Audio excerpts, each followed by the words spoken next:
Hello, good evening. Good evening. A happy evening to be a Tottenham Hotspur supporter. Myself and Perchy here at the moment, and we will be joined by Pete very, very soon. Perchy, happy Sunday evening to you. How you doing, mate? You all right? I'm good, mate. How are you? Yeah, good. Yeah, it's lovely to be having a show where it's a lot of positives to talk about. It's lovely. It's lovely. Normally the shows we have in. Yeah, well, listen, absolutely brilliant. Listen, I said before the game, a win or even a draw would be a bonus. So to get the win for me was absolutely fantastic. But look, let's start where I think we should start. Harry Kane. Harry Kane got his goal. We'll talk about the goal later. But he got his goal. He is now Tottenham's all-time out-and-out record goal scorer. Just how big an achievement is that when you consider that it's not like he's 32, 33. You know what I mean? He's done it. He's 29 years of age. 29, yeah. 29 years of age. I mean, what sort of achievement is that for Harry Kane? I think the achievement, not just for Harry Kane, just in general of football, because we're in an era of football where you don't really get one club players anymore. And listen, we don't know if he's going to move on at the end of the season or whatever. Let's just park it for now for that conversation. But you don't get many one club players anymore. So for a player to not just break a goal scoring record, because other players have done it, Aguero did it at Man City, didn't he? But to not just go and beat someone to be top goal scorer, to beat Jimmy Greaves, and one of the best strikers to have ever lived in and stuff, is simply incredible. And I mean, the video of Jimmy Greaves' son out at the end of the stadium, I just watched it just now, was incredible. And it was actually quite a moving moment. And I can't remember who made the point, but I was watching it and said, it kind of felt right that it had to be a win for that to happen. I agree. Imagine if it had scored the first goal, but we'd lost 2-1. It would have just felt the same.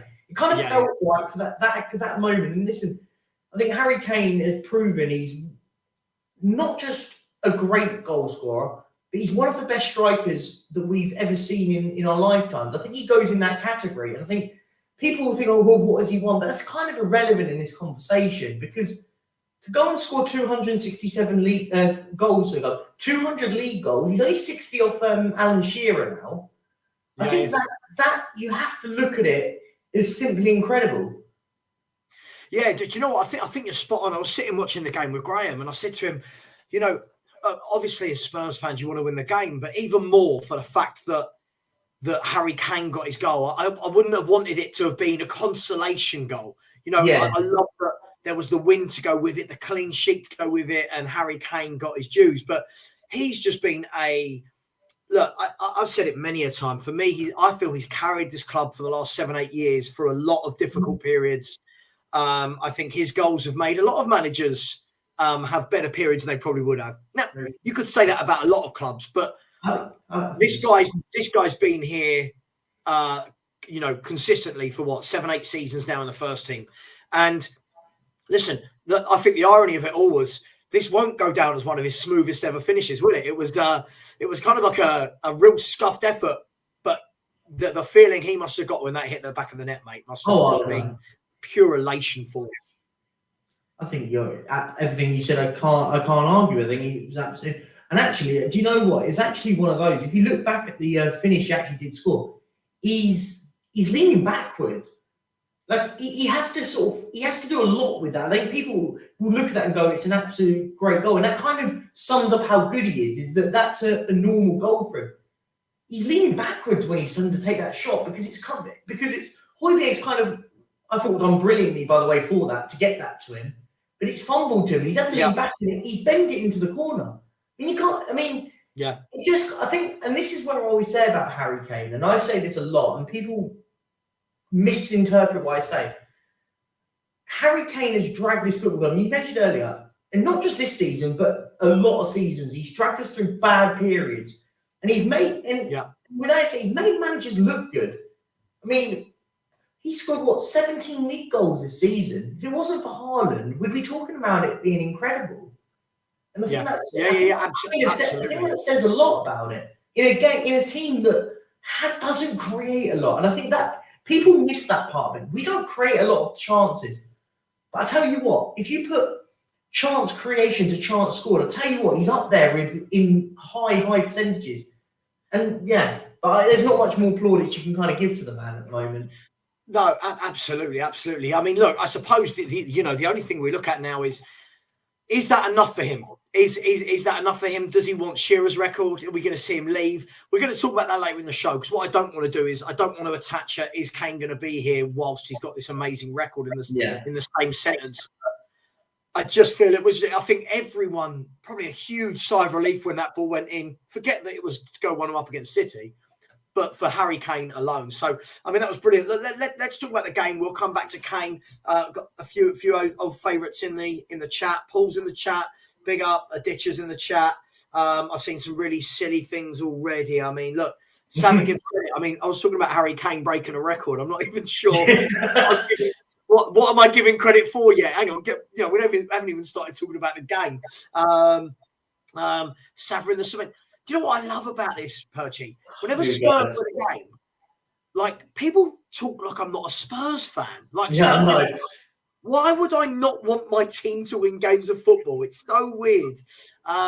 David Clark's come in and said, like, Højbjerg is not the garbage player that Spurs fans have been calling him. We'll get to Højbjerg in a bit. Obviously, a very good game from him today.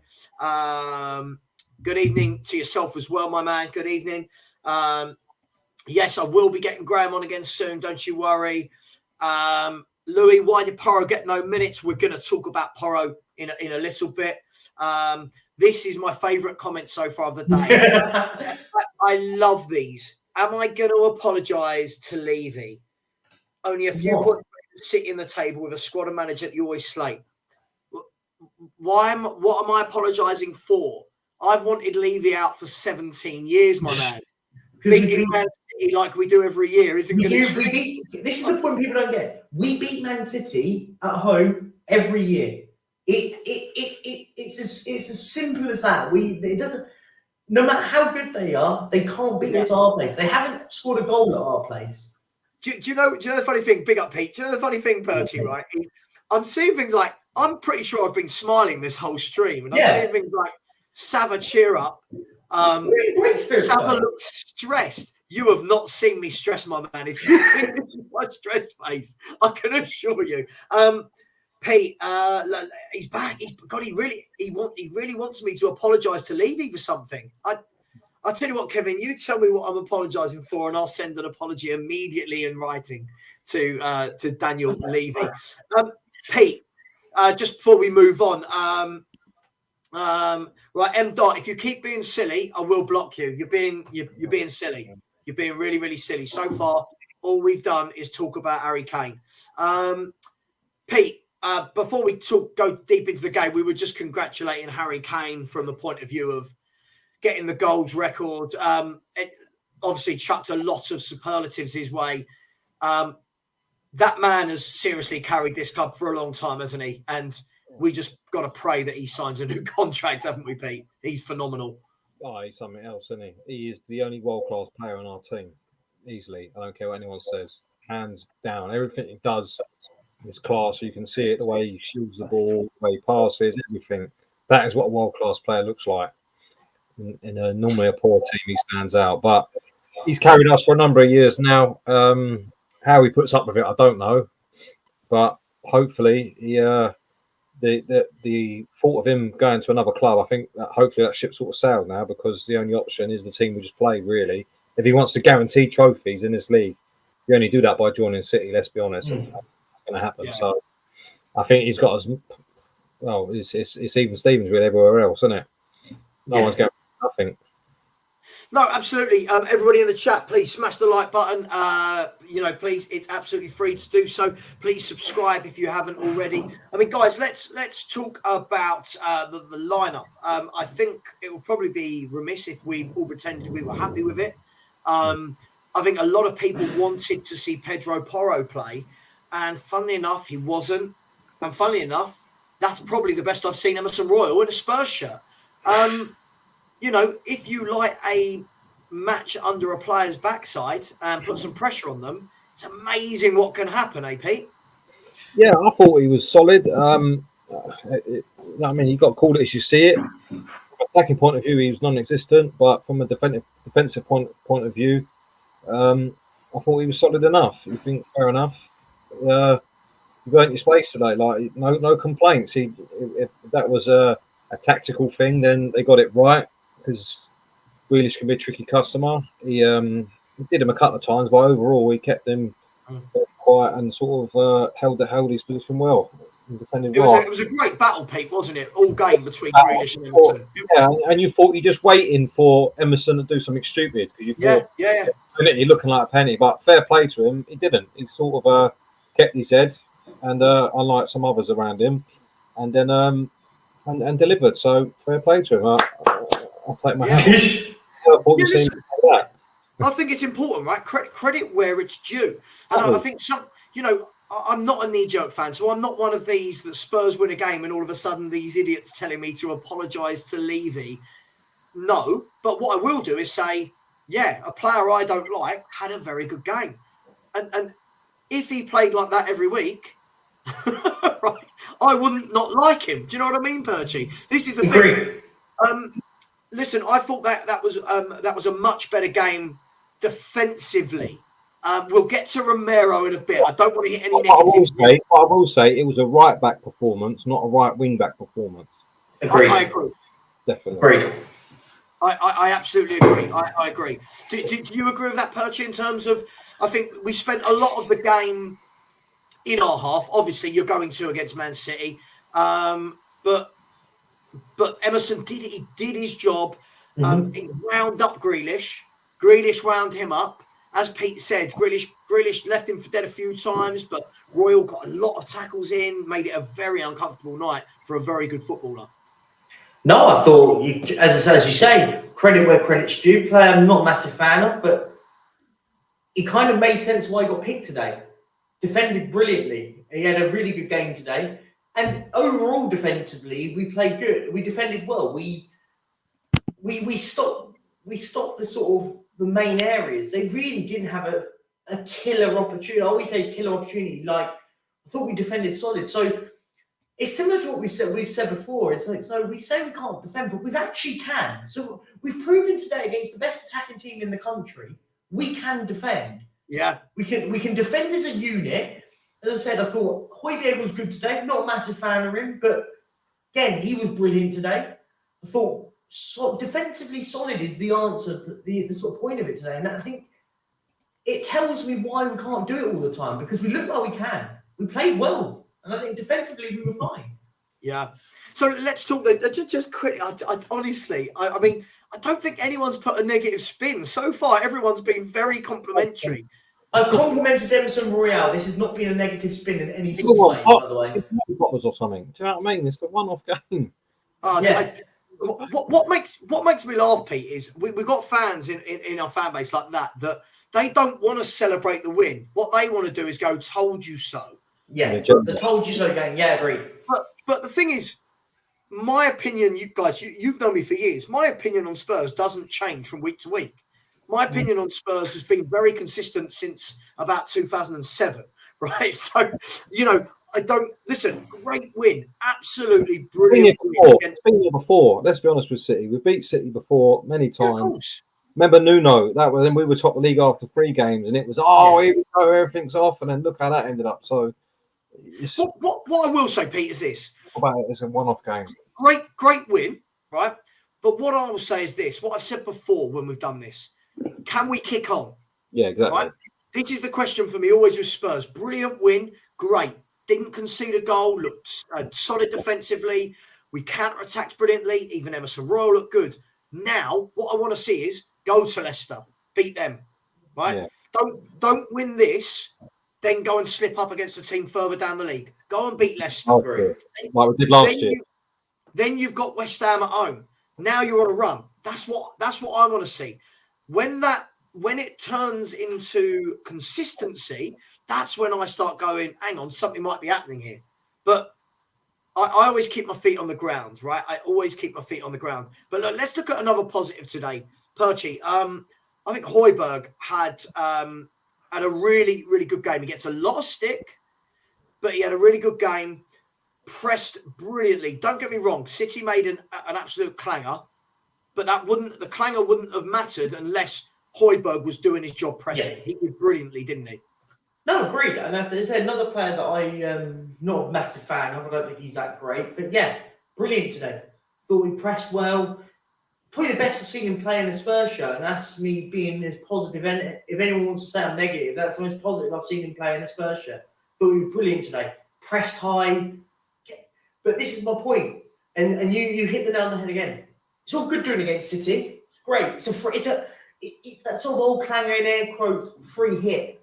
Because no one really expects us to beat Man City, but when we do, we get 3 points massive.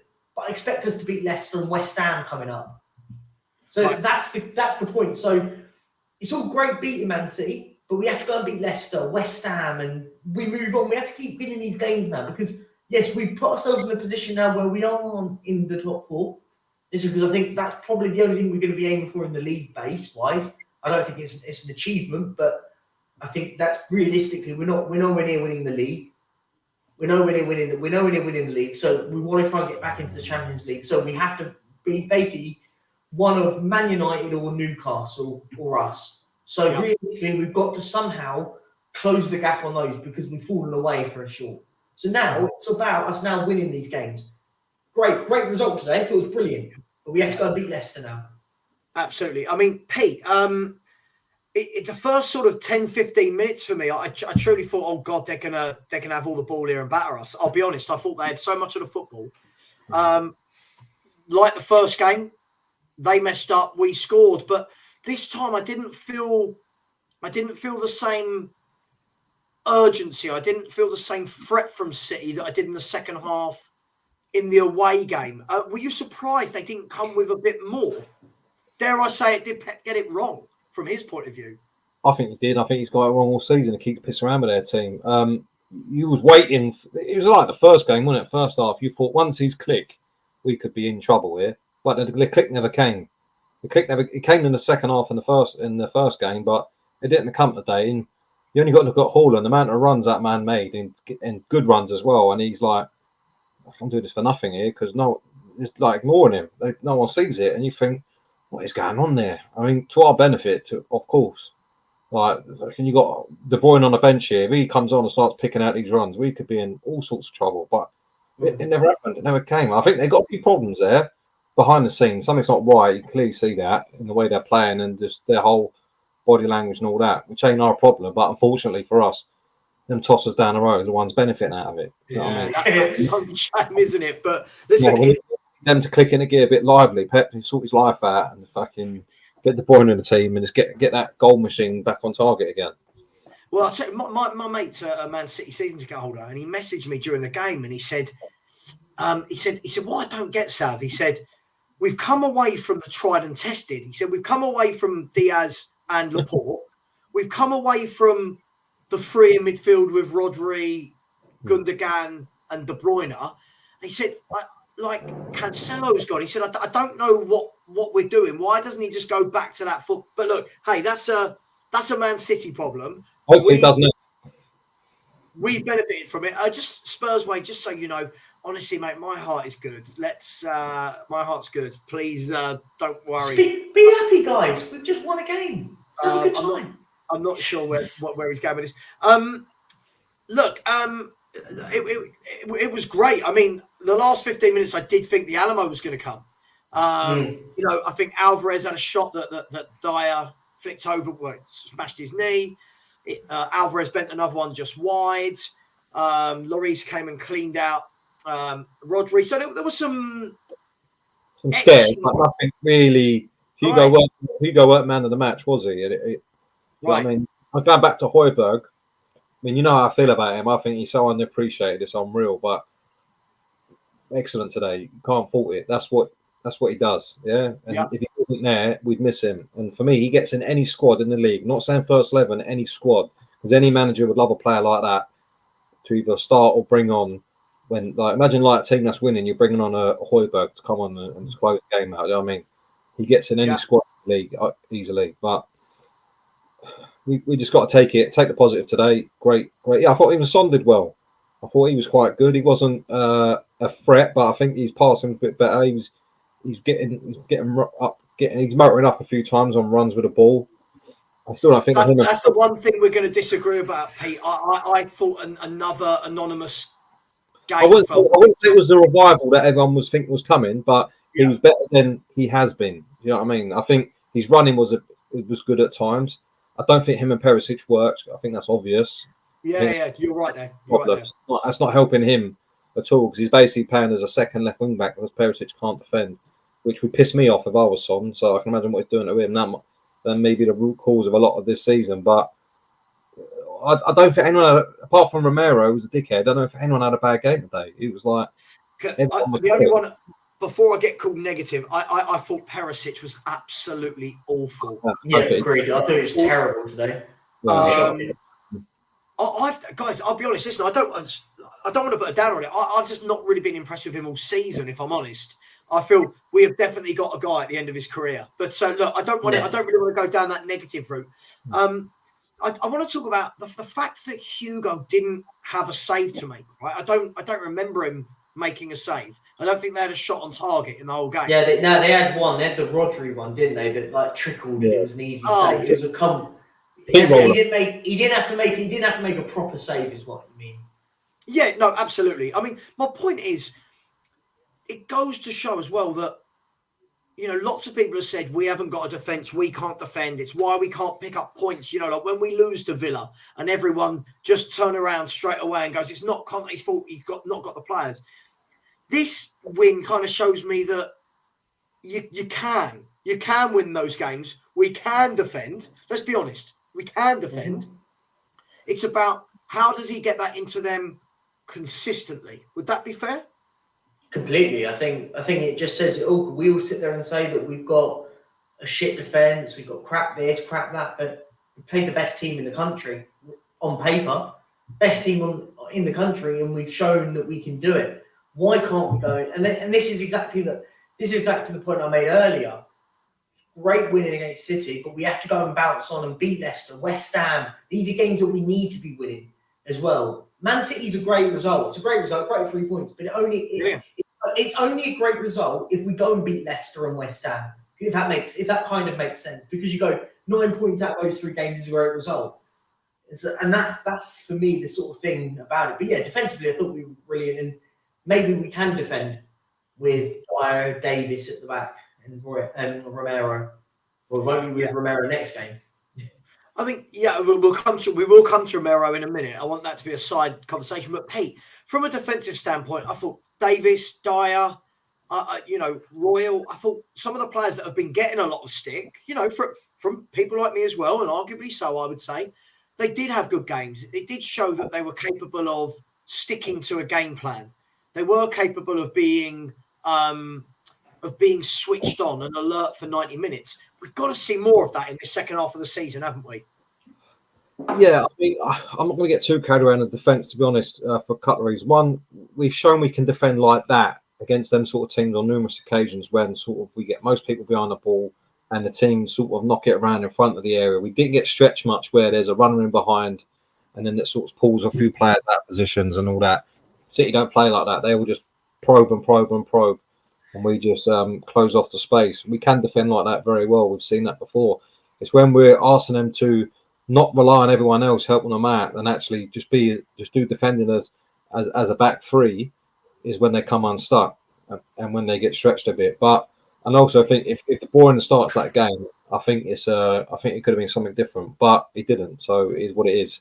You know what I mean? Because you saw them runs Haaland was picking up, and you think only someone who can pick him out on these runs, and this can be different here. But he didn't. So yeah, I take defensive credit. I said when it's sort of like an Alamo sort of performance where they've all got to get in and do their job, and that's it.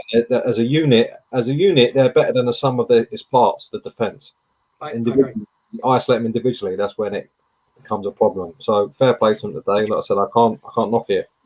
Do you know what I love about this, right? Is I feel like I'm fairly happy tonight. And I started the stream by saying, Perchy, like, it's great. There's nothing, good win against, the first team we've beaten in the top 4, top 6 all season.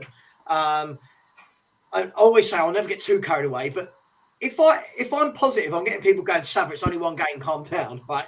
And if I'm not happy enough, I'm getting people going, oh my God, you're not happy that we. It's like You can't win. You can't win. Borodin, thank you very much. Super chat. I hope you're well, brother. He has said, you ever see Haaland look so frustrated? I think that was more about their team than ours, than our defenders. Yeah. Teammates, because you could see it. Like fucking hell.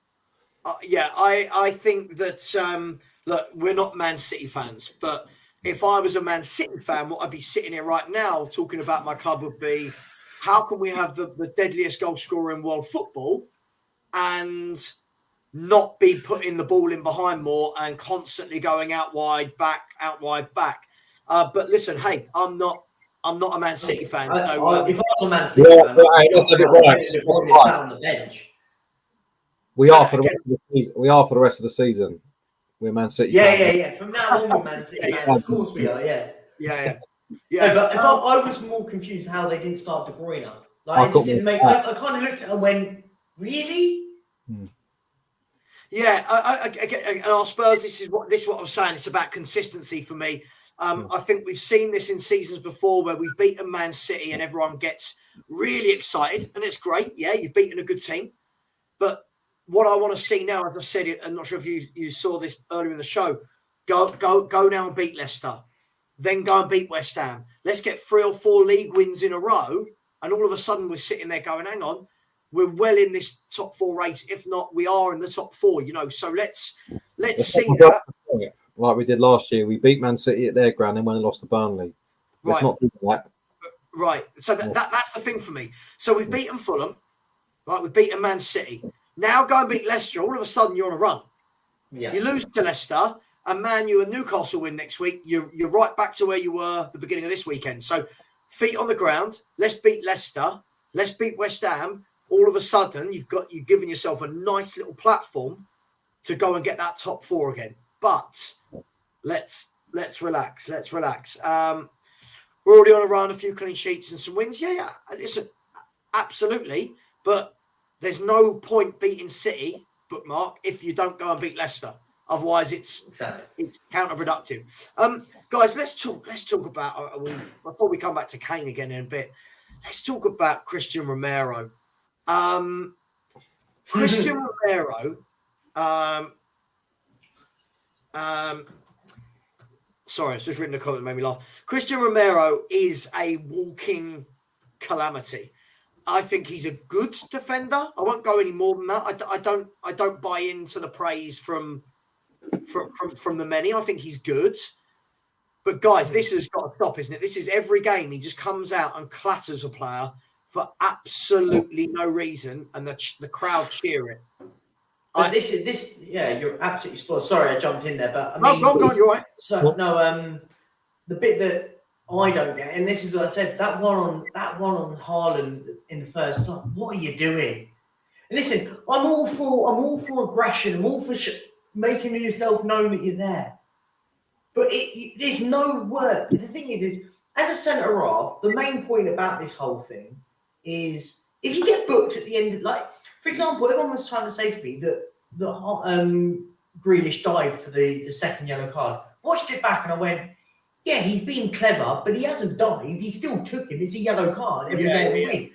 But I said, that's not the one I'm worried about. I don't really care about that one. If those are the tackles you have to make in the last 10 minutes of the game, I don't really care. It's the first one. What are you doing? And why do you want to have your centre half on a yellow card for 2/3 of the game? It's insane. It's insane. Yeah. And this thing is in another day, we don't win the game today because we've got one less player. We have to bring Sanchez off. We lose another player, and we're basically defending for the last 10 minutes or whatever it was. Let me ask them, because I mean, look, you've got people like Maria. Big up Maria. Maria said Romero is class, and I'm being harsh. I don't think I'm being harsh. I said he's a good defender.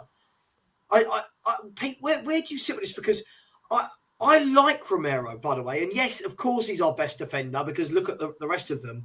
But this year, I don't think he's anywhere near as good as he was last year, and it seems like this is creeping more into his game than it was last year. The the silly fouls, like Perchie said, not the second one. Mm. The first one is the one that got him sent off. Yeah, I mean, for me, he should be fined, not for getting a red card for making that first tackle. That's what he should get a fine for. He's just an idiot. Yeah. Yeah. No need to do that whatsoever. And bear in mind, you just see the ref give a silly yellow card to Bentancur that weren't even a booking, and then you go and do that. I mean, where's the brain? At the top end of the pitch, it's not a last-ditch tackle. It's not one for the team. It's nothing like that. It was a nothing. What are you doing? You just highlight the comment the second game saying he's showing passion. Imagine hating on a Copa America and World Cup winner. Not the point here. Listen, no one's hating on him. I think he's a good defender, but he's not a good defender if he's suspended. That's not passion. That's stupidity. Yeah, exactly. And this is the point. As I said, he's not a good defender when we play Leicester next week because he's not going to be playing because he's suspended. This is the point people don't get. We can criticise him getting a red card because the first one was an absolutely stupid tackle that didn't need to be made, and he's booked, and then he makes a second one, which, as I said, the second one, no issues. It's one of those tackles that you have to make. But the problem is you can't make it on the yellow card, and he makes it. And this is the point. I think he's a good defender. I don't think everyone keeps saying he's world class. I don't think he's there yet. I don't think he's got a long way to be anywhere near world class level. He's a good defender. He's a good defender. Exactly. Yeah. He will never be world class doing that. It basically he seems like he wants to be Sergio Ramos. That's like he wants to be going on.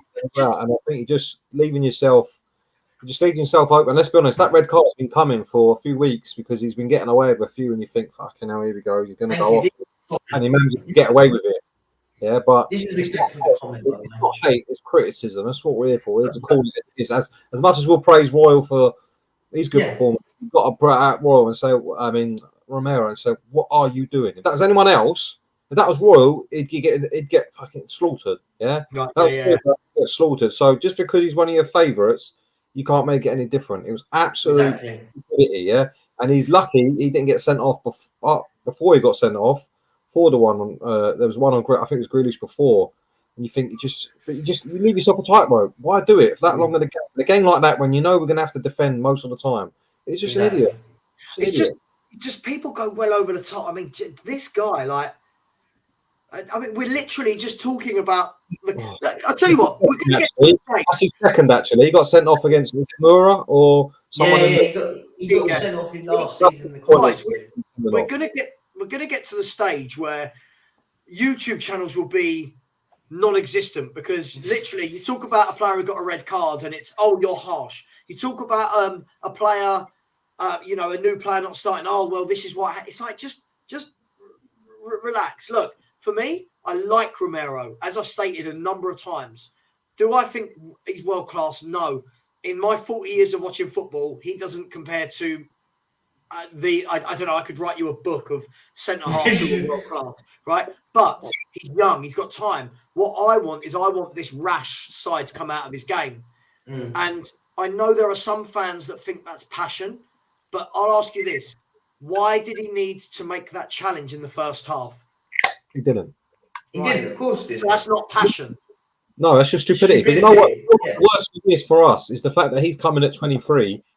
Is our best defender. That's not his fault, yeah. Because what you want is a more experienced pro next to him who can then manage him through as he starts transitioning into the league. Yeah, like if we had someone like Ledley King there, or even a Toby or a Jan, yeah, especially Jan because he was a talker out the pair. That would go next to him. I'm not shit, yeah, and talking through the game, then you're better off. But the fact because the rest of them are because our squad has been so poorly managed. He has come in and he is the best defender. Yeah. Swanek's big up, my man. But I mean, let's be real here. Are we saying that every player that's won the World Cup is world class? I mean, let's be really, really real here. Are we saying that the whole 11 that played for Argentina in the World Cup are world class? Are we saying Otamendi, who, if I'm not wrong, played centre half? Otamendi world class? Melina is world class. McAllister's world class. McAllister, Rodrigo de Paul, Alvarez, Enzo Fernandez. These are not. Come on, man. Come on. I'm sorry. I'm going to say this. It's this sort of opinion of fan why every player gets called better than they are. Because that's the thing is the term world class gets used so flippantly so now. easily. You can have a couple of good games and you consider world class nowadays. Like used to back in the day, like you used to have to play good every single game for seasons to be classed as world class. Yeah. Listen, I really like him. I genuinely believe, and of course, you've got to put better players next to him, of course. But not having better players next to him doesn't make him go and do those silly things that he does. Yeah. And the thing for me, guys, is this isn't a one-off.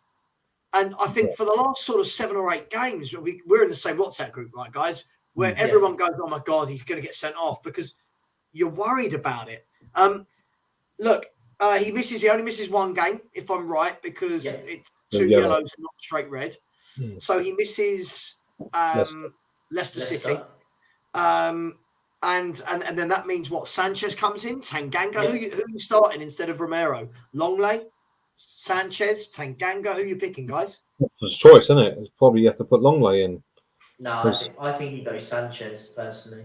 No, I think only because of the sub. Like it makes me think that he's the next in line. Like if he was going to be Longley, he would have subbed Longley on. But it tells me that him subbing Sanchez on tells me that he'll be the one that starts.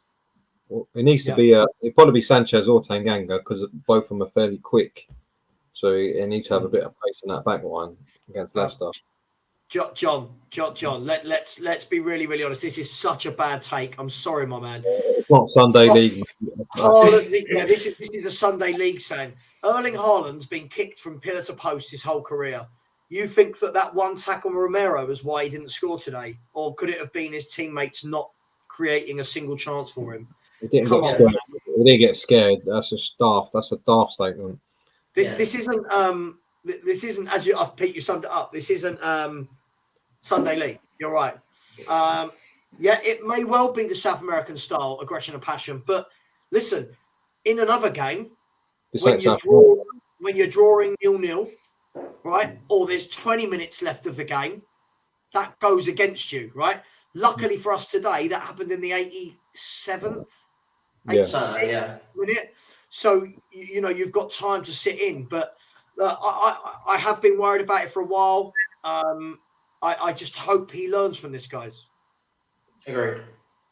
I mean, sorry, Stephen Harvey. I mean, literally everything. Right, if people keep lying, I will block them.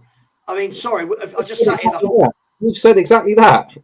Right, I don't understand. Emerson Royal, for fuck's sake. What more do you want? That is, if that ain't out of character for us lot. It's so pessimistic. You've never congratulated him. I mean, have you watched the last 35 minutes or however long we've been on? We've been literally saying what an amazing result it's been.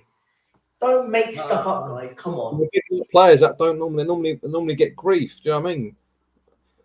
Jesus Christ. Oh, good God. It just makes me laugh. Like, there's so many trolls on the internet that it's just like, what do you do? I told you, Pete, I said before to Perchy, right? If I come on and I'm like, oh my God, it was amazing, people will go, calm down, it was just City. If I come on and go, okay, great result, let's now see what we do in the next game, it's cheer up. You don't like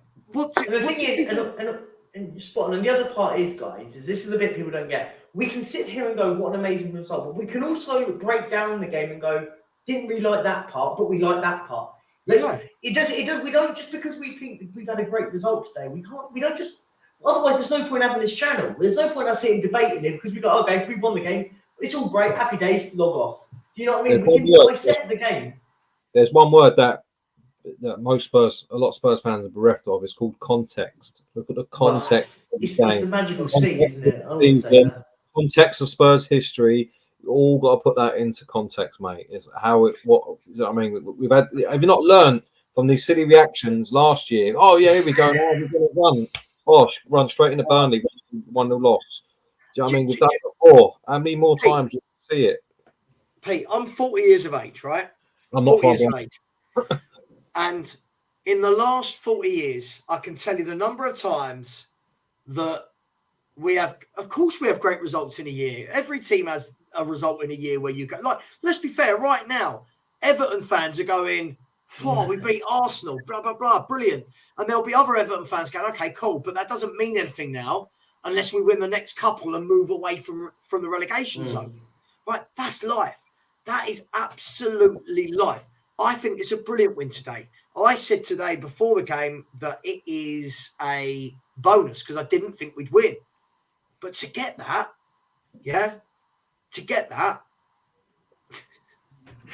you've got to, I just don't know. Anyway, moving on. What did we make of Kulusevski, Son and Kane today? Because I thought that this was the best I'd seen us this year from a counter-attacking perspective.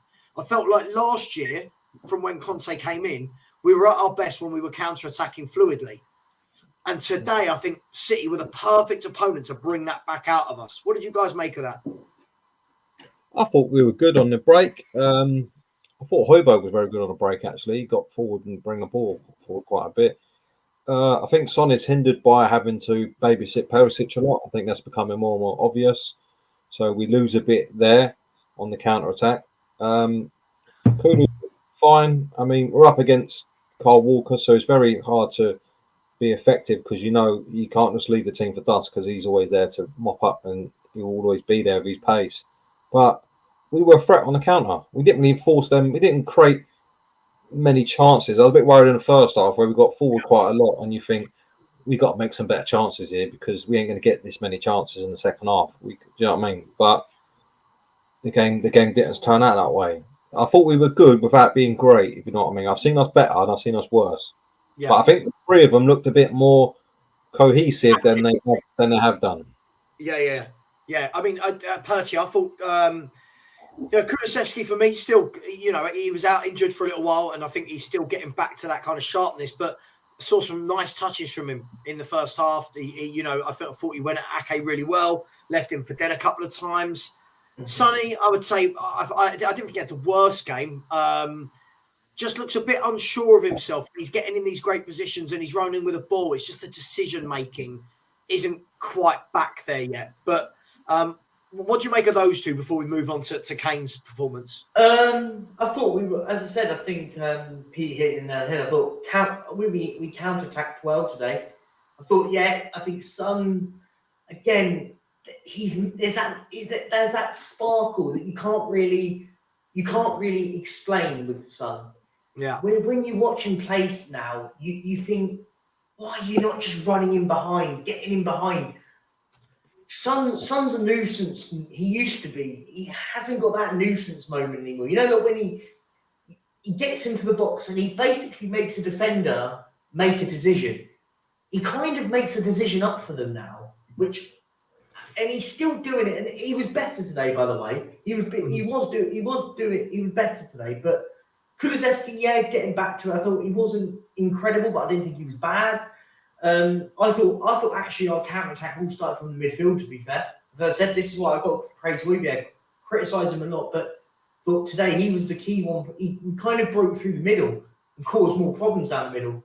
Yeah, absolutely. Pete, I've got to ask you, mate. I mean, John Ellis, Pete, I'm asking, have you ever had tryouts at Spurs under old coaches?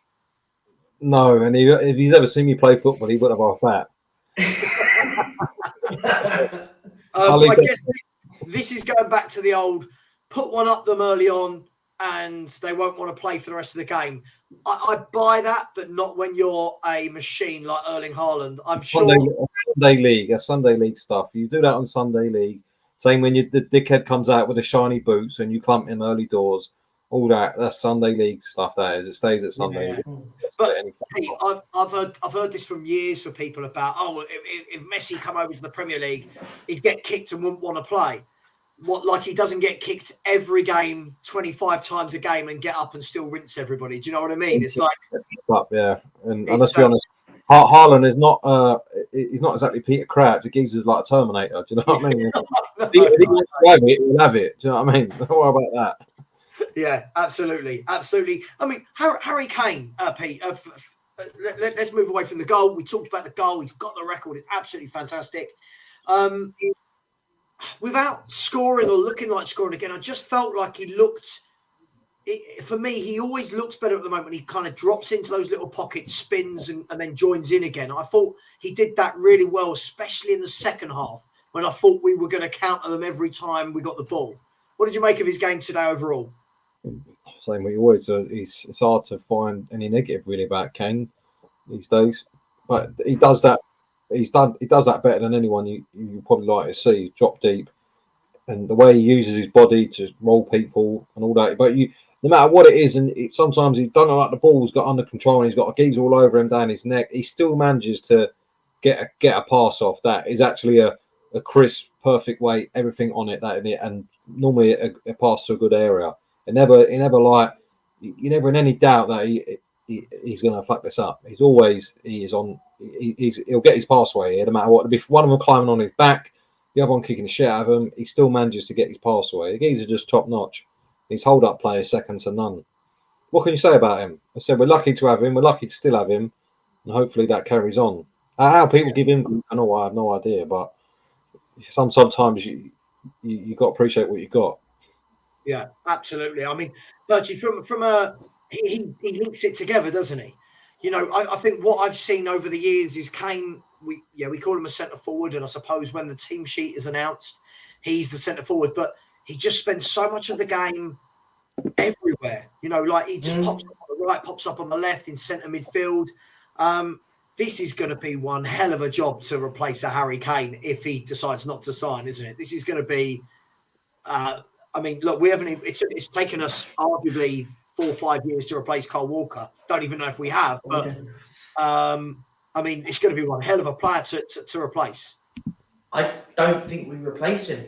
I think I don't, and I don't think we are at a stage of a football club to be able to replace him man for man. Yeah. If that makes sense. Yeah, I don't think there's any other player, and when I say any other player, I don't mean we're not going to go out and buy a Lewandowski or a Benzema, because I think that's the level we're talking about. We're talking about an elite striker here. And the thing is, as I said, I don't think we're at a level that we'll ever replace him. What we would end up having to do, and this is my thoughts, are we end up probably going to have to change the way we play as a football team just to accommodate, to get actual goals, if that makes sense. Yeah, no, absolutely. Yeah, I truly believe that as well. Sorry, Pete, what comment did you want me to bring up? Who was it? Who was it you want me to bring up, Pete? John Ellishaw again. I mean, I have played football. I do play football. I play football every week. I've been a Sunday League manager as well. Well, I don't know what you're trying to say. So unless you played in the Premier League, you can't talk about it. I don't get your point. I guess Jose Mourinho should not have any opinion on football then. You know what I mean? I've played Sunday League. I've managed Sunday League. I've run Sunday League teams. So I know about Sunday League. I don't get what is the point? What your point you're trying to make? I was going to say that there's a lad in France at the moment who quit playing football and is now one of the hottest prospect managers at the moment at the age of 30. Let's think about that one before we start. Tell me the point. The joint is. I might get wrong and just think what he's trying to say. So if there's a point to make, then make it.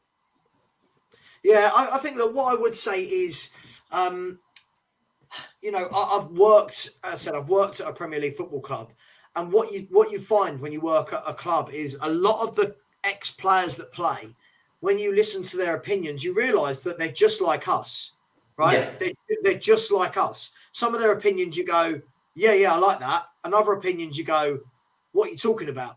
And if you need any proof in that, watch Sky Sports. Listen to TalkSport. There'll be people on there, right, that you go, oh, I really like, just for example, I really like Mika Richards' opinions. Oh, Paul Merson, don't like his, right? Both played the game, both won leagues, both won trophies. Just, I don't think you have to have played at a top level to have an opinion. He might not have meant that. He might not have been articulate what he was saying properly. So I think he is going down that route. He is going down that route. He said, well, that's not me. Yeah, feel free to say your point. Make a better point. But I don't get your point. And it's what you're saying. Look, Faz, big up my man. Hope you are well. Yeah, mate. There's my mate. One day, Faz, your 3-1 prediction is going to be correct. One day. If you keep saying it enough, it will come true. But listen, a good win tonight. Yeah.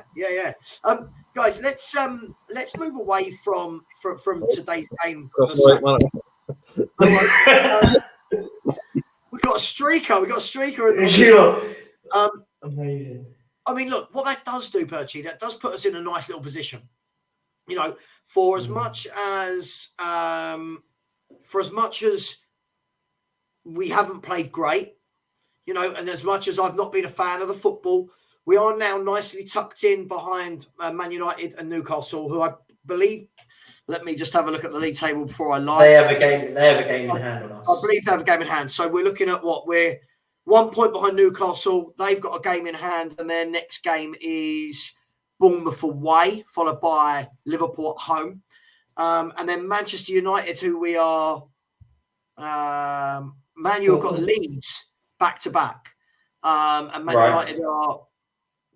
United are 3 points above us. So what we have done, though, is put ourselves in a nice little position, Perchy, for a top four, for a top four race.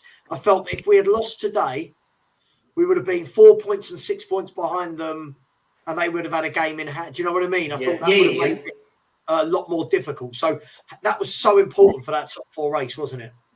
Oh, massively. But exactly, as I feel like a broken record. It's a good result today, right? And I said, but now this has to. If a result against Man City doesn't kick you on now for this season, I think we've got 3 really important games left to go. We've got Leicester, then we play AC Milan in the Champions League, then we play West Ham. Yeah. 3 games now that are going to be in the next sort of week and a half, next 2 weeks, that realistically we need to win all 3. Let's be frank and honest, we need to win all 3. The other 2 guys above us have got games in hand on us. Yeah. So we have to start winning games of football consistently now. Yeah. Yeah, I mean that's the important thing, Pete, isn't it? As you said, when you look now at the games and you look at Leicester away, Leicester are a funny old team. They won 4-2 away at Villa. Other games they've been battered. We battered them earlier in the season. They have brought in a few reinforcements who, by all accounts, Leicester fans were saying that they all played really, really well. So we've got to be beating Leicester and West Ham and realistically Milan as well, haven't we? We've got to be winning those games. Of course, it's the business end of the season now. We're coming to that time now. You've got to start putting runs together. Leave that up there in a minute. Let's not keep going back and forth on this, John. At the end, listen, John, I get what you're saying, but no one's saying don't get stuck in. What we're saying is don't think that because he gives a slide tackle to Erling Haaland's going to shit himself. That's what we're saying. Yeah. Erling Haaland's 22 and scored over 200 goals in his career. I'm sure he's been kicked in the air a few times, and I'm sure he gets up and he keeps scoring. So let's leave that there. It's not going to go anywhere as a conversation. Yeah. It's massively important we go on a run now. We're going to have any chance of hitting that top 4. I mean, I don't think we will, but who knows? But all you could do is win your games and give yourself a fighting chance. We was a bit like this last season at times where we thought we had gone and then we sort of found it again. So why not? But you have to. I mean, let's be honest. Man City's the perfect team to play us because of the way we set up. It always seems to. What we do cause them problems in the way we play. Liverpool to an extent as well. So it's when teams give us the ball, that's when we seem to struggle, and that's what we've got to start adapting to and going right. What are we going to do now? Now we've got more ball. Do you know what I mean? It's easy when you get the ball, because there's no expectation. When we expected to set the agenda for the game, it's just sort of when we sort of fall over. I was going to say, guys. The next 5 games we've got Leicester away, West Ham at home, Chelsea at home, Wolves away, Forest at home. That's our next 5. And I think they're key, important games for us now. The Chelsea one slap bang in the middle of all of that in the league. It's a lot of games. I mean, my concern going into this run now is, I mean, the positives is that we've now got the fully fit squad. My worry, how much does he trust using that squad, guys? because what we're seeing is we now know what the 11's going to be each game if everyone's fit. Now, that's not a bad thing, but are we in danger of like we're going to just keep going every 3 or 4 days with the same 11? You're not going to see Richarlison. You're not going to see. Do you know what I mean? It's not just singling out Richarlison. I just mean any of the squad players. What do you think? What do you think is going to happen in terms of squad rotation for these games every 3 or 4 days? I think we have to. I think rotation is important, especially with the Champions League slap bang in the middle of those games, by the way. Like, you think, what's the point? And this is the point. What was the point of the whole Dan Juma situation? I know we've had a massive debate about the whole Dan Juma situation, but the point is in the sense of we've got him now, let's utilise him.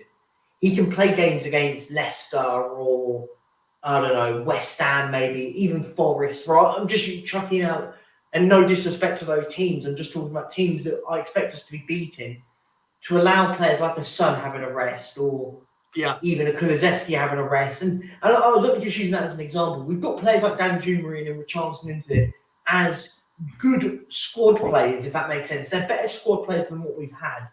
So, if that makes sense, they're better squad players than we've had in a long time. So my point being is that there's no reason why a Richarlison can't go and start against Leicester or Dan Juma start to allow players to play in the Champions League. So for me, we're really at a stage where we're in the cup competitions now for a reason. As I said, I want us to win the FA Cup. Good point from there. Get and win the FA Cup. I want to see Harry Kane win the FA Cup this season, if I'm honest. We have every reason to. And we've got a lot of games to be going through now. It's going to be a busy, as they always say, the archetypal business end of the season. So we've got players now, fully fit squad, use the squad. There's no point of us paying 60 million quid for Richarlison for him to be sitting on the bench. Yeah. I mean, the thing that makes me laugh, Pete, is we do now get a lot of people saying, see, just get Conte a few more players and we can win a league. I do feel that as a fan base, we do get very carried away every year when we beat City like we do. Is this different this year, or is this the same? Is this just a case of put this where it is? It's in the box of great win, well-deserved, much needed, but still over here, I'm sorry, there's so much to do. Would that be fair?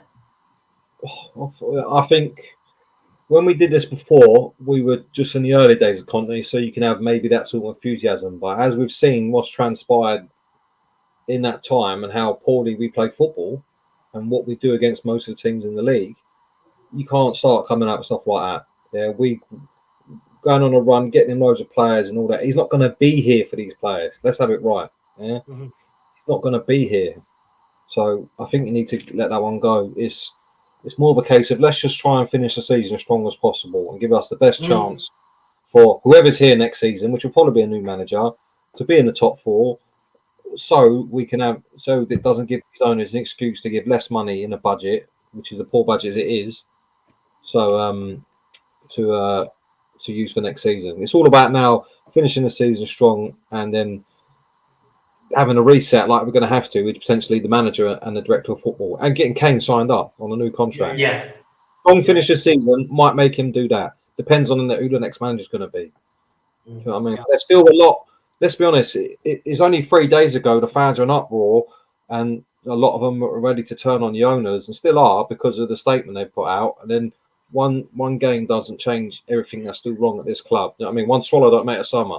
There's still a lot to do on and off the pitch in this club. It's not just because we beat City 1-0. Brentford beat them a few weeks ago, 2-0 at City Stadium. So anyone could beat anyone. That's the beauty of the Premier League on their day. Yeah.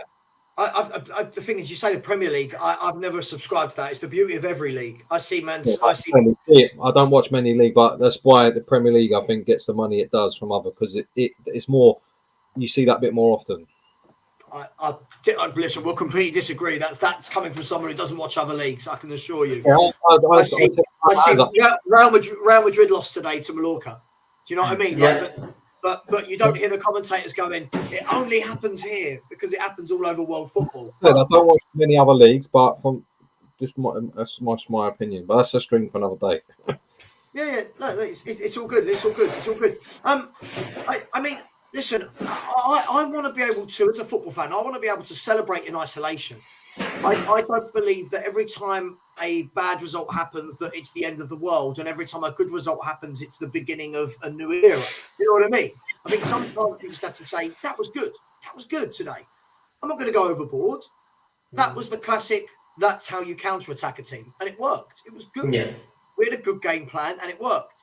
What I want to see now is I want to see more of those game plans for different teams.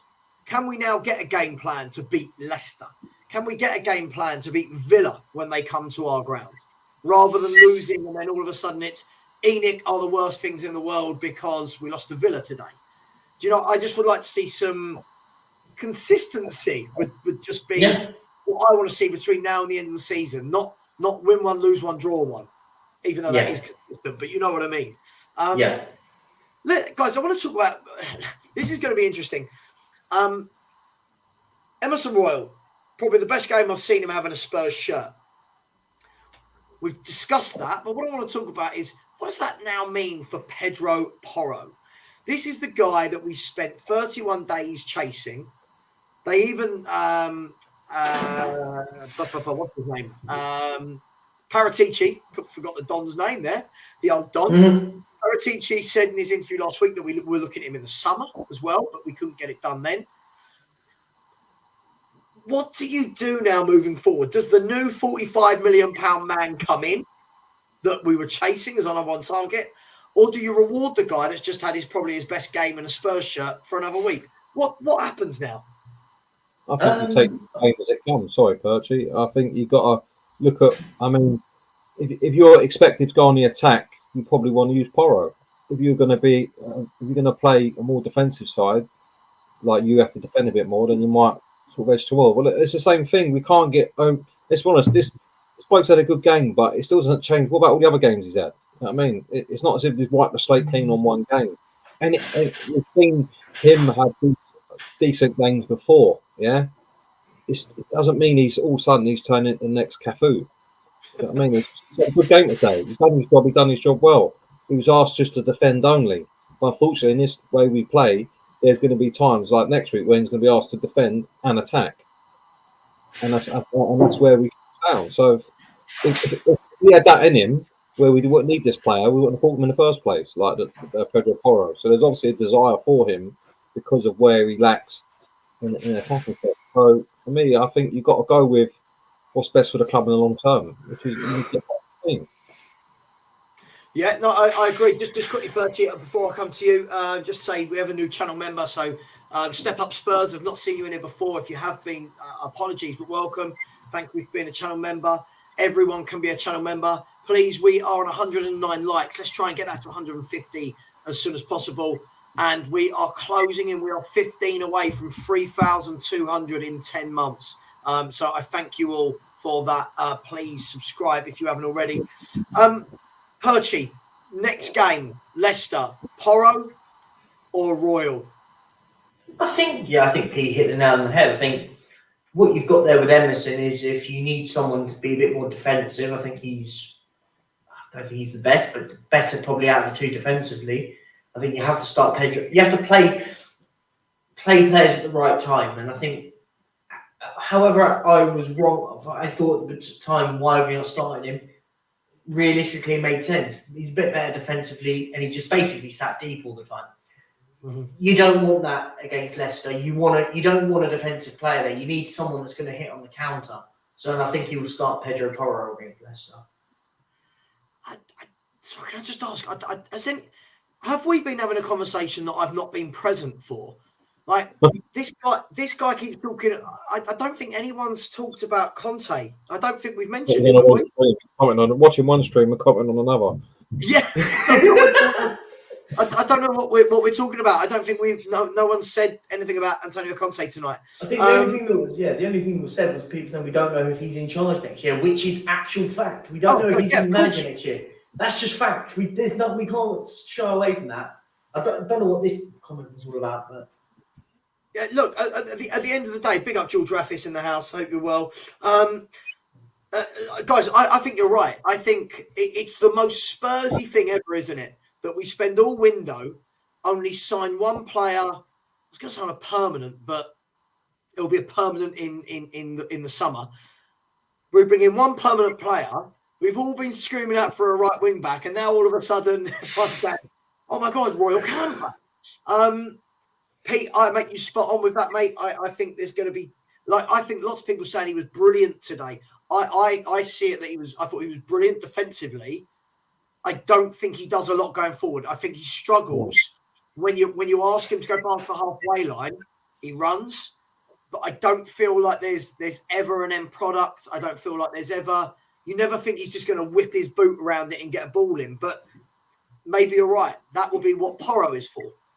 Listen, there's plenty of games. We're going to have to use both. Yeah, that's where we're at. We've got FA Cup, Champions League. There's plenty of games. Yeah, I mean, not be funny. You play Porro and then you give you can expect Emerson against who we got in the cup next round, Wrexham, innit? Or Sheffield United, yeah.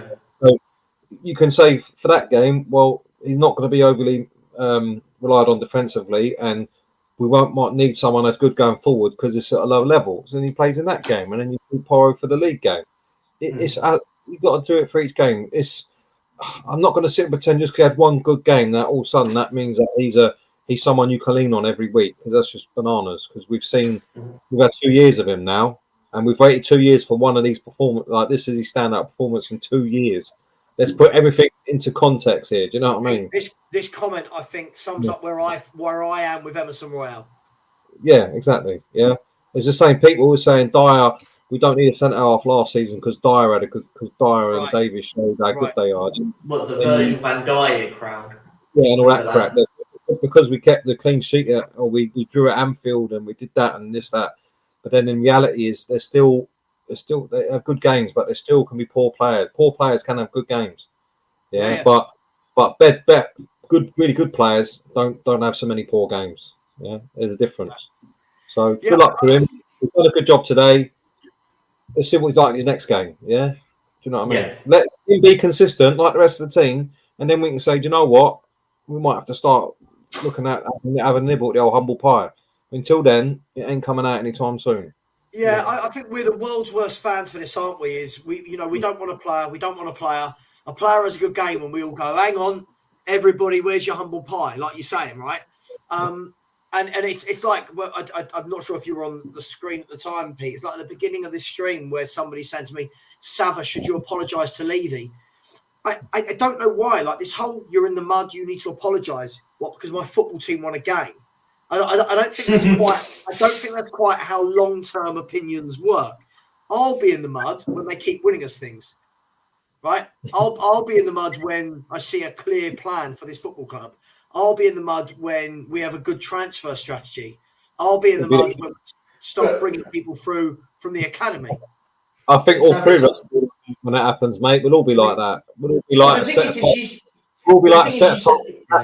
covered in mud, full of shit and. But you said everyone says you're in the mud for what we basically asking this football club to do. I don't get how that puts. This is the bit that people don't get is they say, oh, you need to apologise for what? We beat Man City. We do it every year. We've done it 5 years in a row. We beat Man City at home. Ironically, it's not that big of a deal. Actually, it sounds mad when you say it, but and this is the point where you say you're in the mud and all this crap. Like what? Because the club are doing what I expect us to do. I know. It's like whenever Levy signs a player that is half decent, people go, there you go, apologise. What? Apologise. For a man doing his job. Okay. Just quickly, George Raffis, if you want to become a member, my man, just go to my channel, page on YouTube, and it will say there, do you want to be a member or membership? It's right there. Let me know if you can't find it. Look, as I said, I mean, I see a big debate going on in the chat at the moment with people. Some saying we shouldn't celebrate a win like this. Some saying we should. Listen, I think it's great. Yeah. When these good days come around, happy, right? But that doesn't mean all of a sudden that you can't suddenly critique a player. You know, you can't say, like, because Emerson Royal was good defensively against Grealish today, that, oh my God, he was brilliant going forward as well. Well, was he?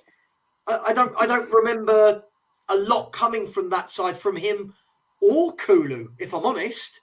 I don't think a lot came from it, if I'm honest. But hey, you know, unless you're one way or the other, I guess you know you can't win.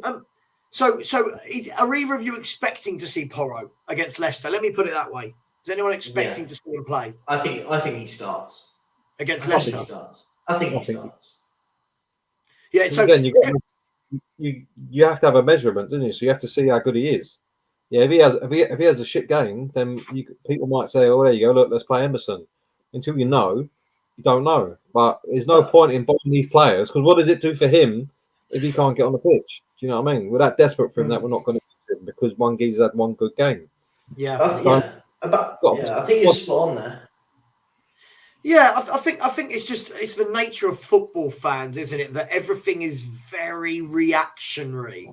You know, I almost, how do I say this without this being clear? I almost dread it if Spurs win a game like that because I know that even if I enjoy it, people will want to have a dig because for some reason they feel like I don't want Spurs to win games of football.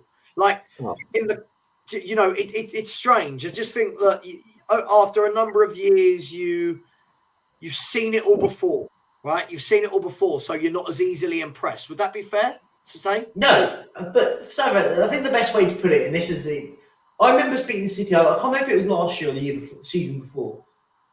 We beat Man City, and then we went to Burnley and lost. And it kind of, and I mentioned this to you before, it doesn't surprise me to go and beat Man City and then lose the next game because we've done it before. We did it. We lost to Burnley under Sean Dyche 1-0 after beating Man City at our place. So, and this is the thing, and it's quite incredible, Savva. You've actually been depicted in the chat on both sides of the party. It's nearly incredible. I've seen it. I've had mad, isn't it? I've had people say to you, basically saying, "Oh, Savva wants to get the open top bus out," and then the on comment after was, "Cheer up, Savva, cheer up, Savva." It's thing. So it's quite incredible. No matter what you do, Savva, anyone will basically find a problem with it. But this is the point what we're trying to make, guys. Celebrate the win. It's a great result. But the bigger picture, the small picture is it's a great result. But the big picture is it actually doesn't make any difference for us beating Man City if we lose the next two games. It's kind of irrelevant. So we have to, if we win against Leicester and we beat West Ham and then we go and get a result against Chelsea home, you go, do you know what? We're on a good run of form here, guys. We could push the top four and we can break into the final third of the season. Mm-hmm. Absolutely. I think you've got it. For me, it's perspective. I think there's, as I've got older, words that I use more and more are things like context and perspective, right? When I was younger, it was just, oh my God, this is amazing. And the next week it was, oh my God, we're dreadful. And the thing for me is this. I've literally seen us lose 4 games at home this year, right? We've lost at home to Liverpool, who can't buy a win for love nor money. We've lost to Aston Villa, who got spanked yesterday 4-2 by Leicester. But then we go and beat Man City. So for me, this isn't a case of, oh my God, we're back. When we're back, if that's the right term, will be when I see that we've won 4 or 5 games in a row. When I see that do you know what I mean? And I'm not talking about Preston. I'm talking about let's go to Leicester now. Then let's beat West Ham. And you can clip this. We go and beat Leicester and beat West Ham. I'll be sitting here right now going, yeah, absolutely. Top four should be ours. Not just off those 2 results, but off of the fact that we're now firmly in there. And I just want to remind people, Pete, I'm sure you'll remember this. What was my prediction at the beginning of the season? Where Spurs would finish? You were a lot more optimistic than I was, mate. You said 4th. I did say 4th. I said 5th. So if Spurs get 4th, don't everyone coming at me going, you're in the mud. I predicted 4th. With the firepower we've got, I maintain this. With the firepower we have got at Tottenham Hotspur, we should be in that top 4 every year. With the firepower we have. I don't see other clubs with the same firepower that we've got. So, do I think we can do it? I think we can. Will we do it? Consistency. Consistency is everything. Man United now. No Casemiro for 3 games. What does that do for them? Does that knock them out of their kilter? Do they galvanise? Bearing in mind their next 2 games are Leeds at home and Leeds away. Right? Leeds can't buy a win. If Man United win that, we lose to Leicester, the gap goes to 9 points, if I'm not wrong. Someone will tell me I'm wrong. Say that again? If we win our next 3 and they don't win the next 4, do you mean? No, sorry, I was going to say, okay, so if they win their next game and we lose to Leicester, I'm not saying we will, they'll be 6 clear with a game in hand. And then again, it changes. But they lose to Leeds and we beat Leicester, all of a sudden you've got a different story here. So for me, it's about putting a few back-to-back, right? Pete, are Man United in the title race? 8 points behind Arsenal, and Arsenal have got a game in hand. Are they in a race? It's hard to say at the moment. I don't believe in this being miles away, but being in the title race just because you're the next team. Do you know what I mean? We had this the other day when we talk about Spurs and Leicester and Spurs and Chelsea. Yeah, because we were second doesn't mean we was in the title race. Same with United, the third. They are. Yeah. They've been consistent. They're getting consistent. I'll give them that. But it's like anything, isn't it? You've got to. It will be what it will be. We need Arsenal to go on a run, on a shit run. Yeah, they haven't had a blip yet. I think we need them to have a blip. Yeah, we're praying for a blip. Let's be honest. Yeah, but once they have a blip, and then the other teams can take advantage of that, then we may have a bit of a title race. But at the moment, they have 6 points. They've got 2 games. They've got a game in hand on City, and they're what is it? Their game in hand is against City. Yeah, their game in hand is so we're like, Arsenal's next game. Hang on, guys, one at a time. I can't hear. Sorry, guys. Go on, Perks. Go on, you go first. No, what I was going to say, Arsenal's next games are Brentford at home. Never going to be an easy game playing Brentford. Then they go and play Man City at home. Villa away, Leicester away, Bournemouth at home. Is the next 5. So it's the way that they're playing, though. The thing is we haven't yet seen them. React to a bad result. Well, we did they lost to Man United and they bounced back against that. So Brentford's not an easy game, by the way. So it'll be interesting to see how they react to that. But I think they'll probably end up beating them. They might lose to Man City, but this league. Sorry, but I was just going to really say really quickly. This league's so crazy for me that I think Arsenal are playing Man City. Are they playing them twice in quick succession? Well, no, they play him in February, and then they play him in April. I think it's near the end of the season. They've got that. That was it. That was what I'm saying. In April, they've got to go play Man City away, Chelsea at home, Newcastle away, and Brighton at home, back to back. Yeah, that's 4 tough games. 4 tough games. 4 tough games at the end of the season, and that's at the end of the season. I'm going to say it now. No one's going to agree with me. I've said it all season. I still think Man City win this league. I still think they're going to win it. I think Arsenal will drop points. I've said that for a long time, and I sort of still stick to it. But I'm slowly getting a bit. My April's going a little bit because like Arsenal go through set, and they don't seem to affect them too much, and they keep knocking out wins. And then you watch City and Pep keeps pouncing around with his team. He's been back to him last season. Kevin De Bruyne can't get on the pitch. And you think, what are you doing? And you can clearly see the obvious, like, it's a problem. But sometimes I think Pep tries to be too clever for his own good. Well, Pete, have a look at their games. Man City's coming up. Because let's be fair, I'm not even going to apologise. I want Man City to win the league. I'm not going to apologise because I know we're not. Right? I don't want Arsenal to win it, right? Anyone who does, get out of the chat now. Get out of the chat. Back off.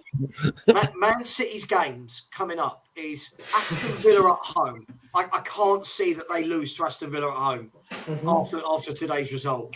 They've then got Arsenal away. If they can get through that one, if they can get through Arsenal away, they've then got Nottingham Forest, Bournemouth, and then Newcastle at home and Palace away. But they're the sort of games that they slip up on, like Brentford at home. For sure. I'm praying they don't. I'm praying they sort of Pep, as after today, Pep gets going, right, I've got to stop doing this crap. Yeah. Tinkering this for pre-season and then get his best players back on the pitch and then go on a run. Because once they I think, even though they're well behind Arsenal at the moment, it's theirs to lose because they've got the games on Arsenal to close the gap. Yeah. Because if they go on a run, they've got in their ability to go on a 10-game unbeaten run, yeah. I don't think and win all 10. I don't think Arsenal have that in them. But at the same time, Arsenal, as the more and more the season goes on, they got a bit of Leicester vibe about them, which is what we keep saying. Oh, they're going to drop out. They're going to drop out. Yeah, But sure. after Jesus got injured, everyone's like, "That's it now. They're done. They're all going to be out." It hasn't happened. So we can only hope. It's going to be interesting. You like to think they will have a blip. They will have a blip. Every team has one. Yeah. I think every team does, Pete, right? Every team. I don't think that this year does feel strange. It almost feels like, listen, I'm not a Man City fan by any stretch of the imagination, but it almost feels like Pep's almost trying to rebuild within his current build. And I don't know if that makes sense, but like he's still got Diaz, he's still got Laporte, De Bruyne. He had Cancelo, but it almost feels like he's going, all right, well, you guys just sit on the bench. I'm going to play Lewis, Akanji, Ake, Stones, Alvarez.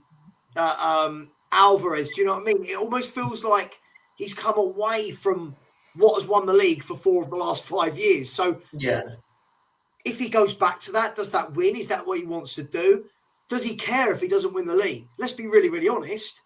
If you've won 4 of the last 5 league titles, your job's not under threat, is it? You're okay. Like you're gonna, I don't know. I just hope they win it. I hope they go on a run and win it now. They're more worried about the Champions League, but they will not win the Champions League playing like that.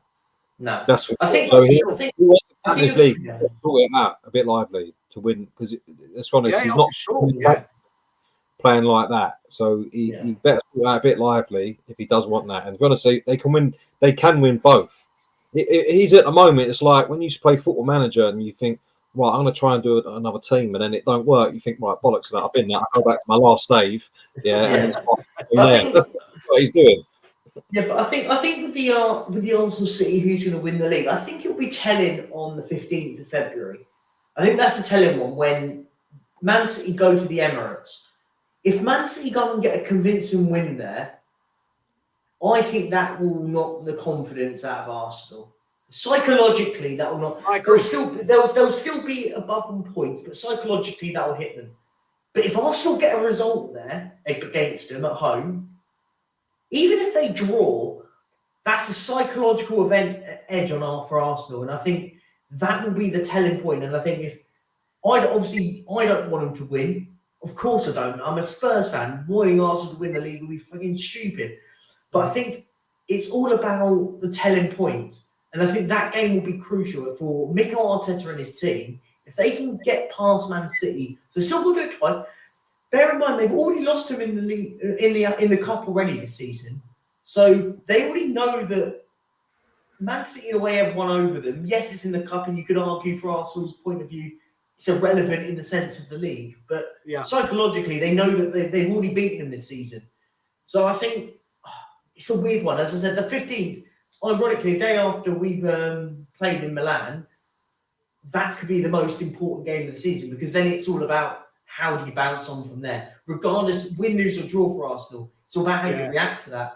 And I think that'll be the telling point. Have they got enough about them to do it? I think their window wasn't amazing in January, but have they got the players there that can go and win in the league now? Maybe we could. Only time will tell, doesn't it? If that makes sense. Yeah, I mean, look, it was a massive. I mean, from a Man City point of view, dropping points today, they'll be absolutely gutted because Arsenal obviously lost to Everton.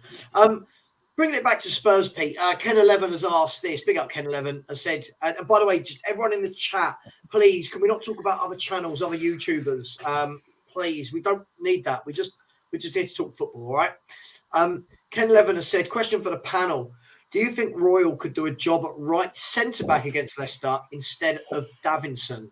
Would mean we could start Porro. Guys, what's your opinions on that? No.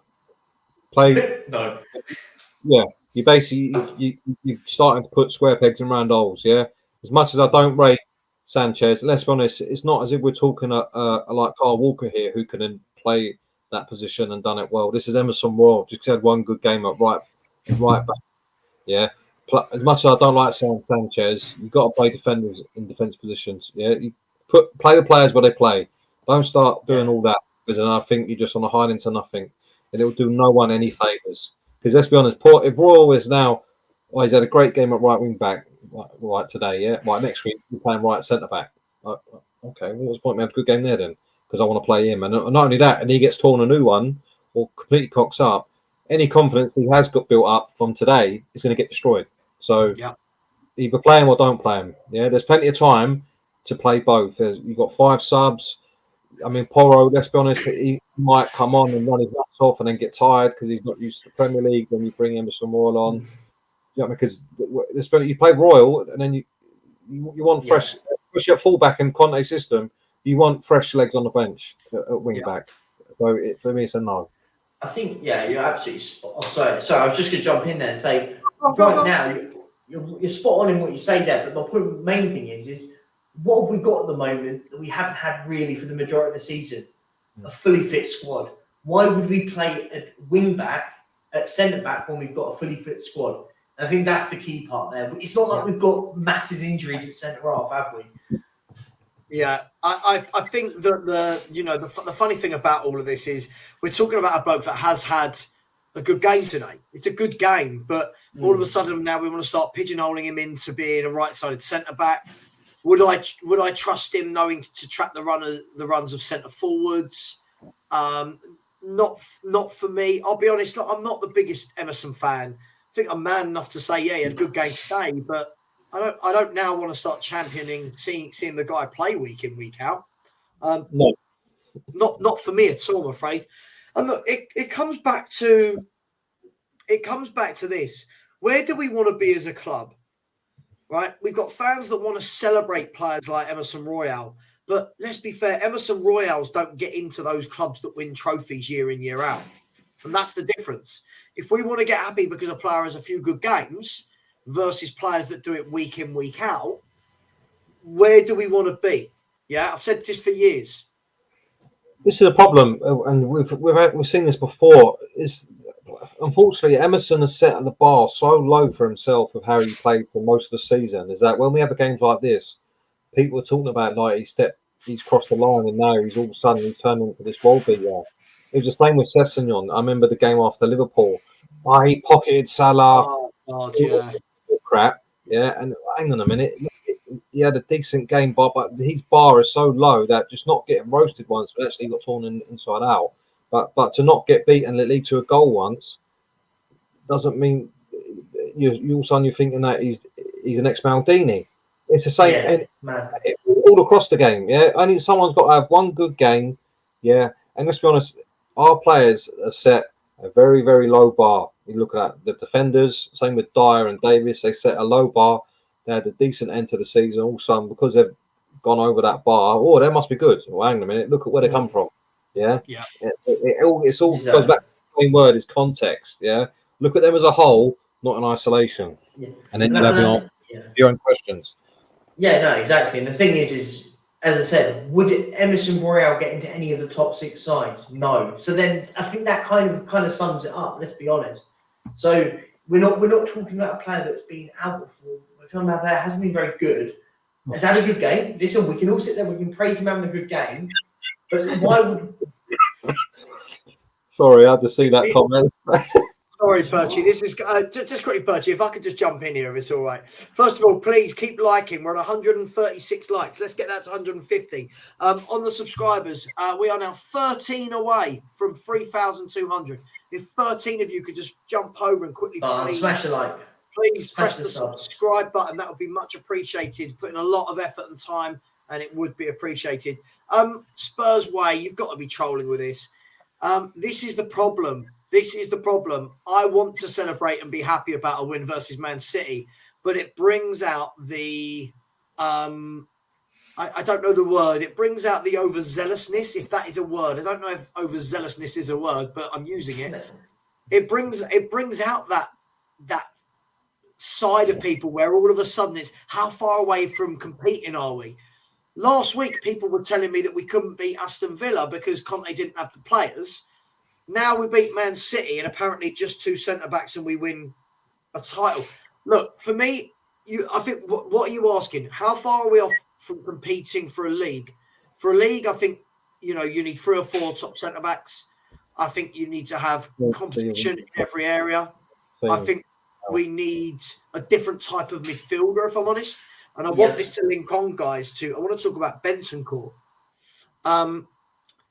What did you guys make of Bentancur today? For me, it felt like another game where, I don't know, he was kind of overshadowed by how good Højbjerg was. But I don't know. What do you guys think of Bentancur and how he played today? I've said it before. I think in the big game, they're sort of passing by a bit. I think people got a bit carried away with him some people can roll out the world-class tag and all that because he scored a few goals. He not should cut the goals over a few games. And they were rating him for that rather than his actual midfield performances. Do you know what I mean? There's a difference. For me, I think he's okay, but I think we can quite quickly evolve from him. It reminds me of when we brought Palacios in, and because we have no one like that before, it was like, wow, look at this geezer, he's mustard. And then next thing you know, we're bringing in a Scott Parker, and then we're evolving to a Modric. Do you know what I mean? Or we already had Modric, but then we put him in the middle. Do you know what I mean? It's yeah. I think for the moment he's a means to an end, but I don't. People seem to think just because we get a decent player, right, that position's sorted. Now we fixed there, and there's no one. We can't do any better. Which in reality, when you look at his performances, he's not Kevin De Bruyne though. He's not Eriksen. He's not. I know they play different roles, but he's not a Kante. He's not someone you can say, "Boy, he's definitely good at that." Yeah, like for me, there's no standout attribute. I'm not slating him right before anyone gets out their pram. I'm not slating him saying he's crap or anything like that. I think he's good. He's okay. But for me, there's not really any standout attribute that you see from him. It's a bit like James Ward-Prowse. His standout attribute is his free kicks. But other than that, you don't really see a bit of set piece play. But other than that, because people clamour for him. But in terms of Højbjerg, he's all rounder. You know, he's just basically all rounder. And I think Bentancur is a bit like that as well. He's a better team when we're in it, but that's just because of lack of options, not because of him personally.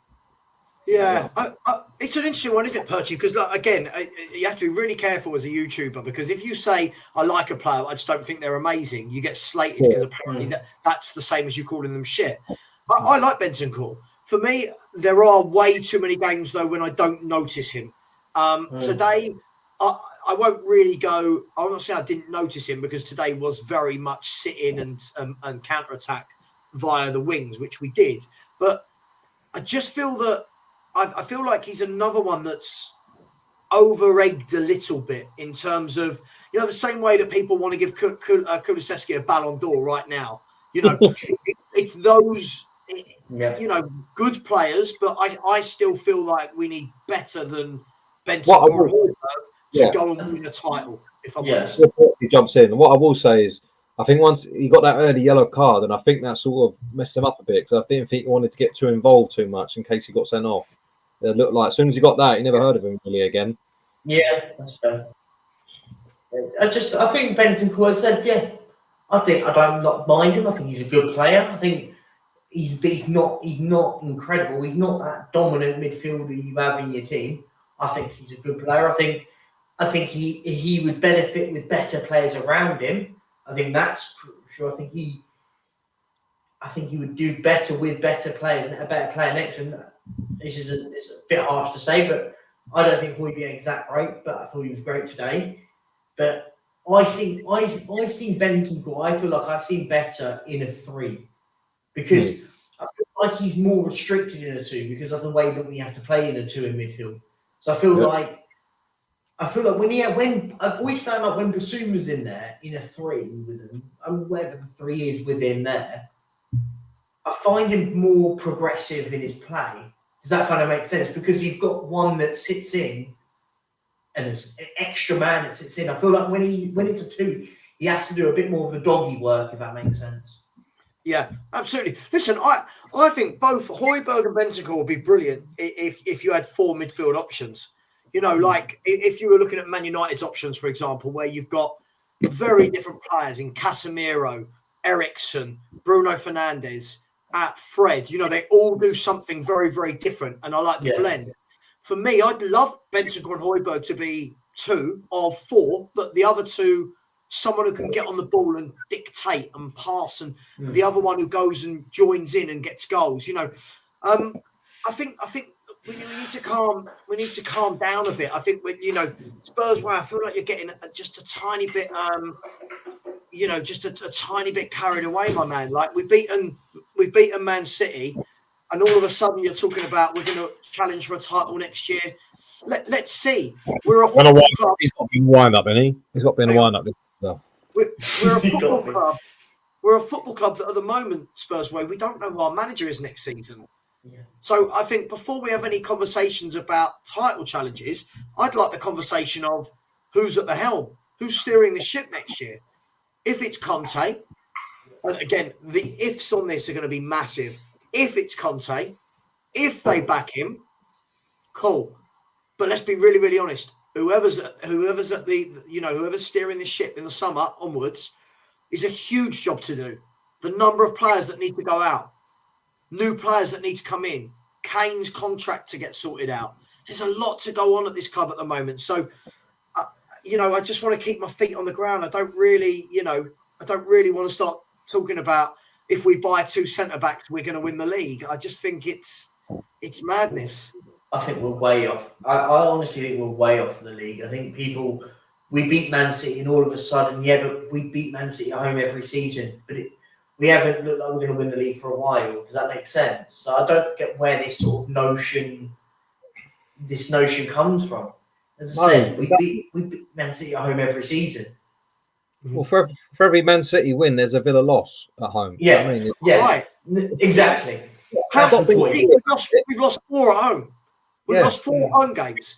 So it's funny that when people talk about title challenges, they don't talk about how a really disjointed Liverpool team couldn't win games, came to our ground, beat us.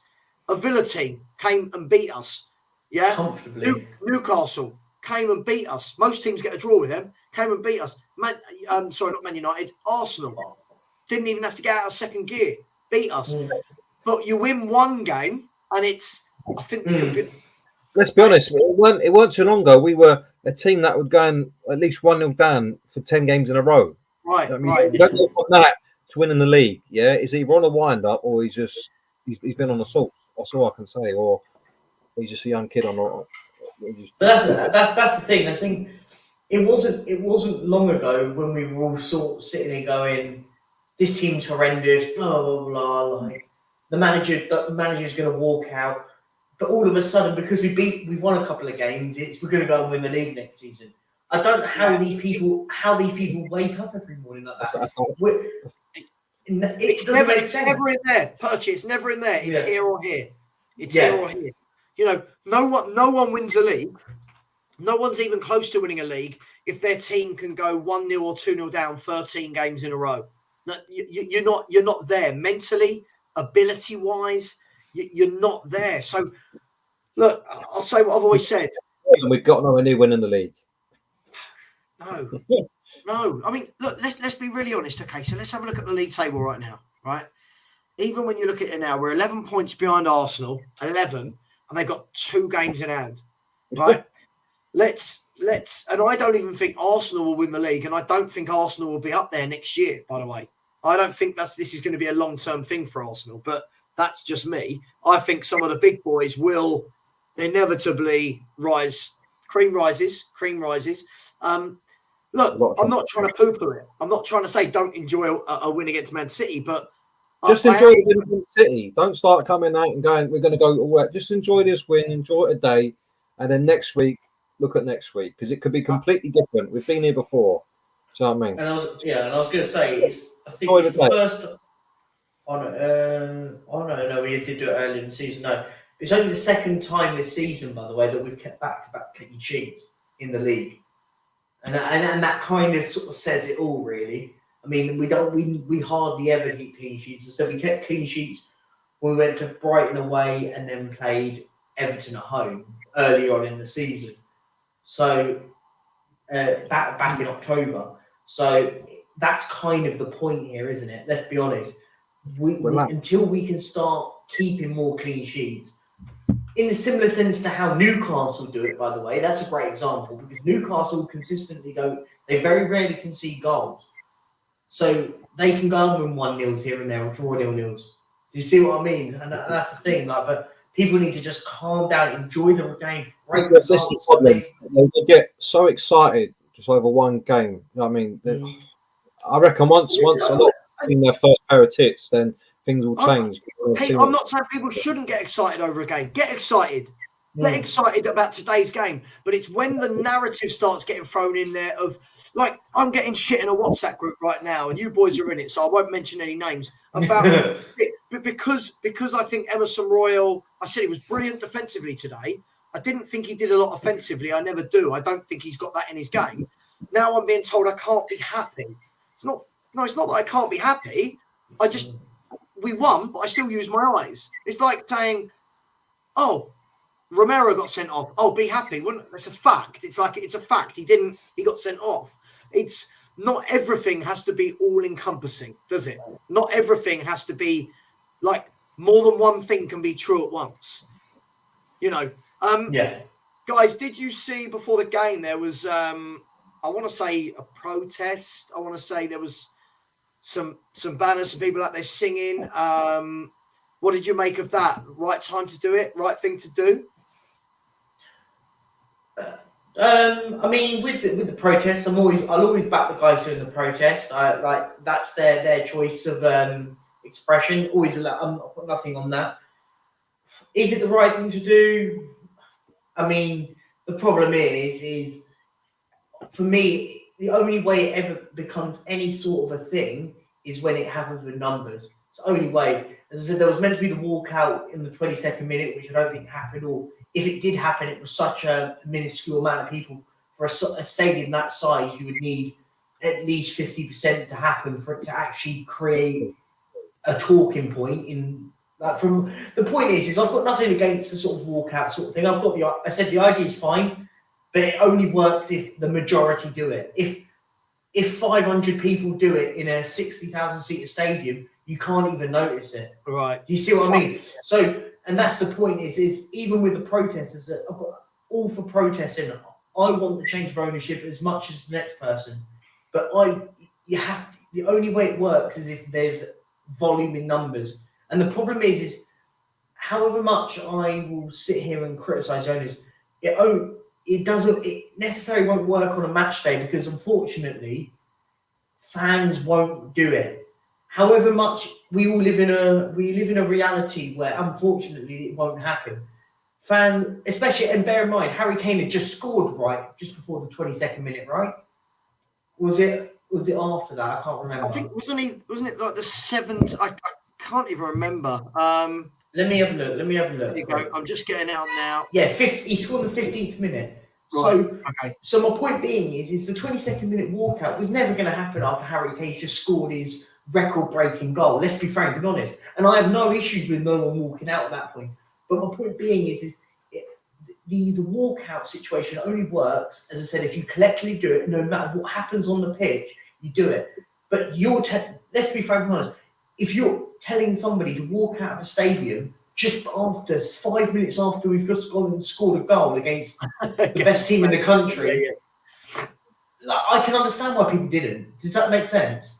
Yeah, of course. I mean, Pete, what do you make of it? I mean, starting to get it got sent through to me on I think some of the more senior broadcasters were starting to put it on their Twitter page and their Instagram pages and stuff. Do you think it's going to start getting some real traction, or is it too small numbers for you at the moment?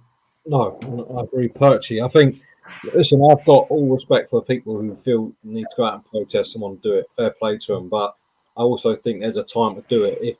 If you're going to do a protest and it becomes that small, it inevitably becomes self-defeating because then you just look like a really extreme minority. Do you know what I mean? It's the same with the one at the training ground last week. Or the other week. Imagine Levy getting his email from or someone telling him in the club, there's a protest outside training ground. Oh, shit. And then actually see it and you go, oh, well, I don't worry about there. So where that whole sort of movement might think is big on social media, in the flesh, the numbers ain't there. So I think it's got to be a bit of a think again about how we do this as a fan base. Because for me, and I have my things on this, there's a whole spectrum of fans. You've got the Levy in, nothing's ever going to convince them otherwise. You've got the Levy out and Enoch out, no one's going to convince them otherwise. But in the middle, there's a whole spectrum of fans who don't want to be Enoch or Levy and out. For them, it's some elements of it too poisonous. They don't get that personal about it. They just want change. And I guarantee that big in the middle, it's all about change. Yeah, you know my feelings on this. We've had this discussion. Yeah. Until we get a fan base that's a whole united on that thing about change as a fan base, it's much more obtainable. Getting Levy out, ENIC out isn't obtainable because you need someone else to turn up with money. Yeah, with 5 billion quid. The Newcastle fans spent years and years and years going on about Mike Ashley. Until someone turned up with money, it was a waste of time. And they had the media on their side. Everyone was in support of them. And they didn't decide. Sorry, mate, one sec. Mike Ashley just went, he went there and he didn't care. And Levy's doing the same. So until we get, I think we need to stop trying to drag the fans to the extreme end and sort of come more in the middle ground where everyone goes, we all want change. So some people just like, and I'm ENIC out and Levy out, but I'm now moved to the position where I think, well, do you know what? If we get change, then and they enact that change, it makes us more competitive and investment, blah blah blah. I'm happy. I just want change at the club. But then there's some people who will not have anything until they're gone. They could change and they still would want them out, and then you're splitting the fan base massively. It needs to come to the middle ground for numbers to be, and then once you get to the middle ground and everyone's on the same wavelength, right, we all want change, and then you get things like what the board did the other day with their statement to the trust and all that. That will rile up a lot of people, but unfortunately, there's a bit of a vacuum at the moment because there's no one movement that's speaking to everyone. It's all extremes. I think this is spot on. Yeah, spot on. And then can you imagine the outrage then everyone, then you escalate it to protest because people are like, well, we've asked for a bit of change and we're not getting it. And then naturally you bring the fan base with you. You're not going to get everyone, but you'll get that happy medium because there is a lot of people who are pissed off with the owners, but will not go down the ENIC out route because they see it's toxic, they see it's poison, and they see it's too personal. They might not have a problem with Levy, but they want change. Actually, some of the narrative is on the other Levy outside is if you don't do it our way, then you're not doing it at all. You know what I mean? And you alienate a lot of people. It has to come into the middle ground. It's a real interesting one, Pete. I think I'm going to quote. I think I might be quoting you. If it's not you, it's someone bringing you. I think it might be you, Pete. I mean, I think we're having a conversation, and you said, there's people that are currently sitting on the fence, and instead of welcoming them into our garden, with sensible conversation and let's get this is what we want to happen with the club. What we're actually doing is pushing them back into their own garden because it's a bit vitriolic.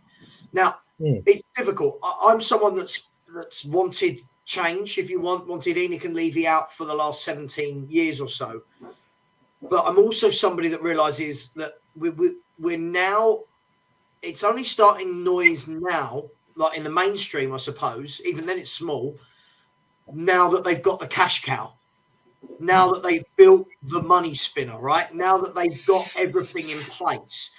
Now, if I'm a businessman, I hear people saying, okay, well, look, you can get Levy out because if the board saw that if there was a vote of no confidence in him, I saw a big debate online the other night. People going, if you do this, if you do that, there's no confidence, you can get him out.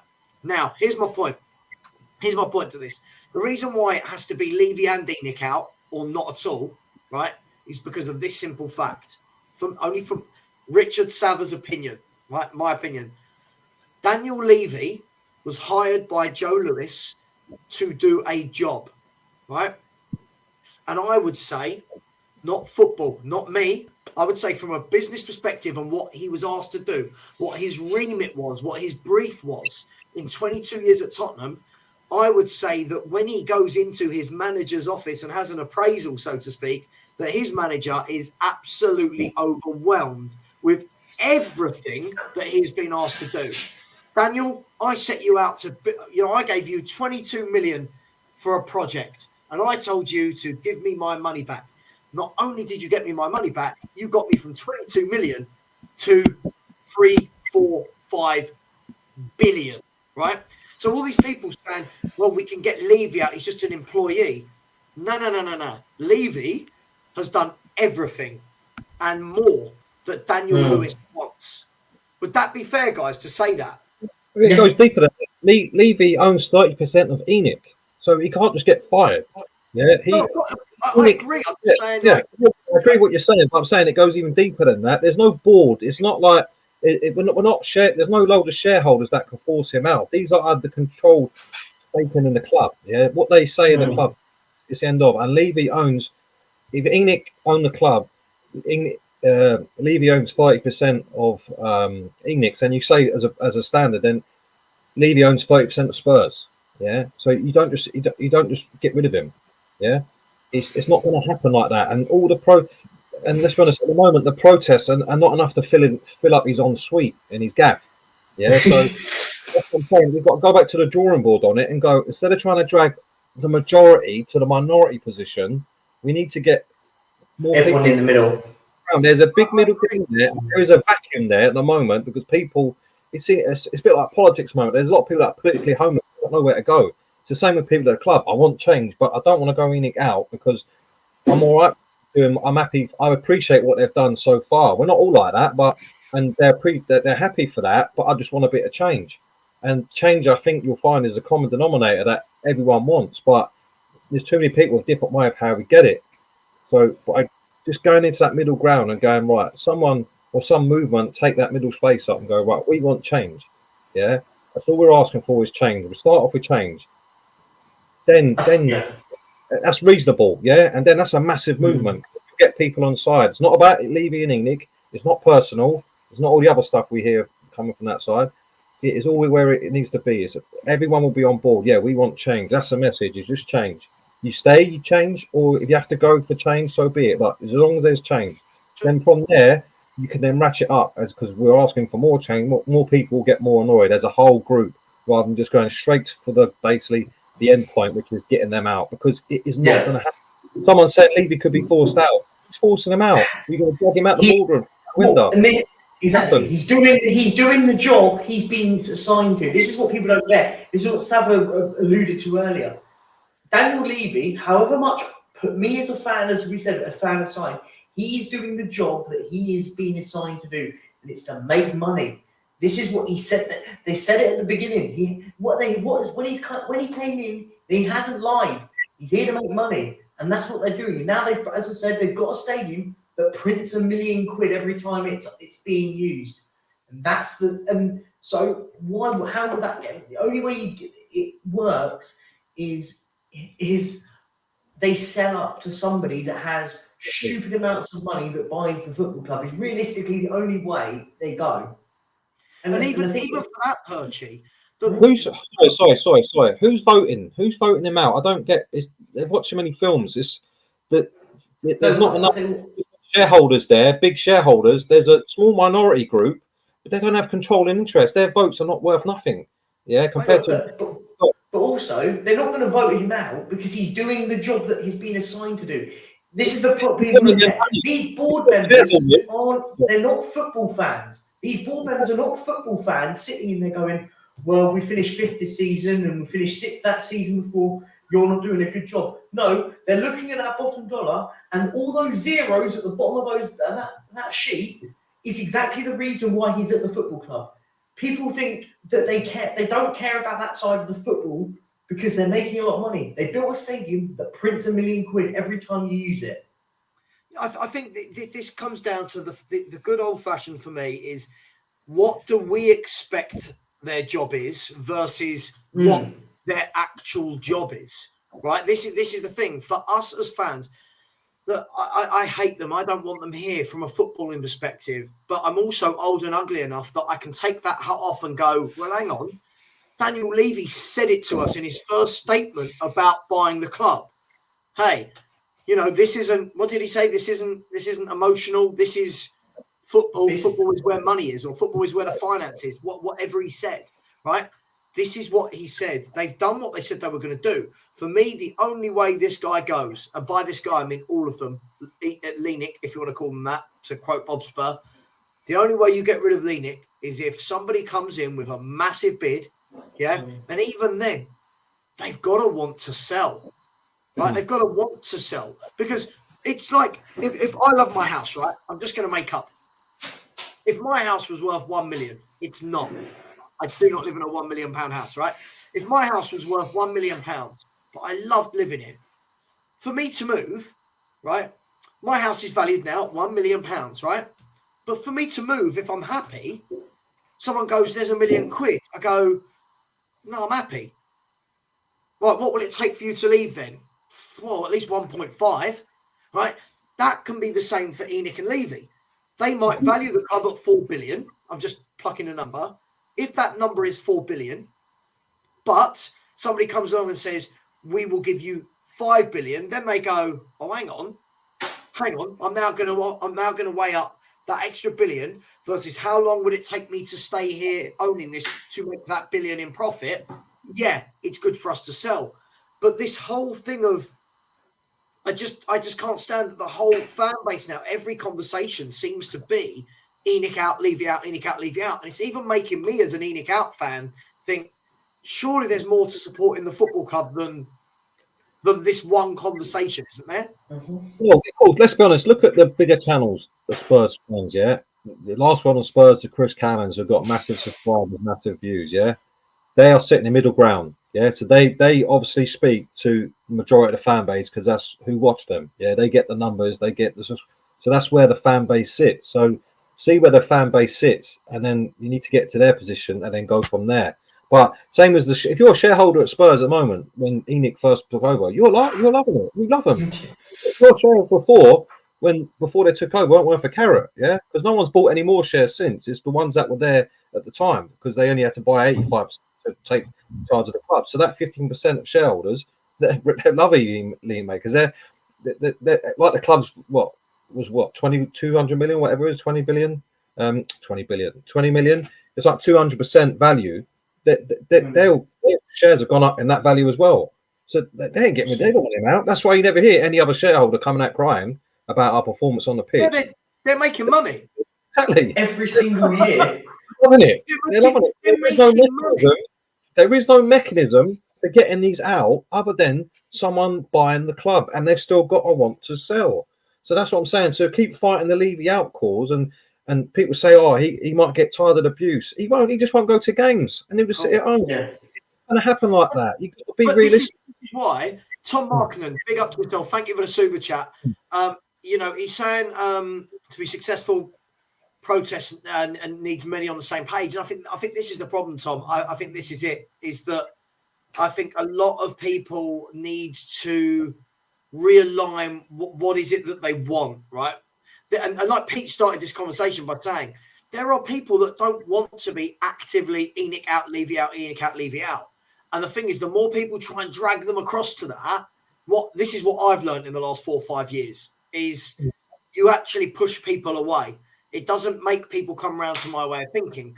But what I have had lately is some really good conversations with ENIC in people that when you actually have a conversation with them and it's not full of hate, you actually realize that everyone wants sort of the same thing, but in a different way, right? Not everyone is. Some people just want to watch their club play football as well, by the way.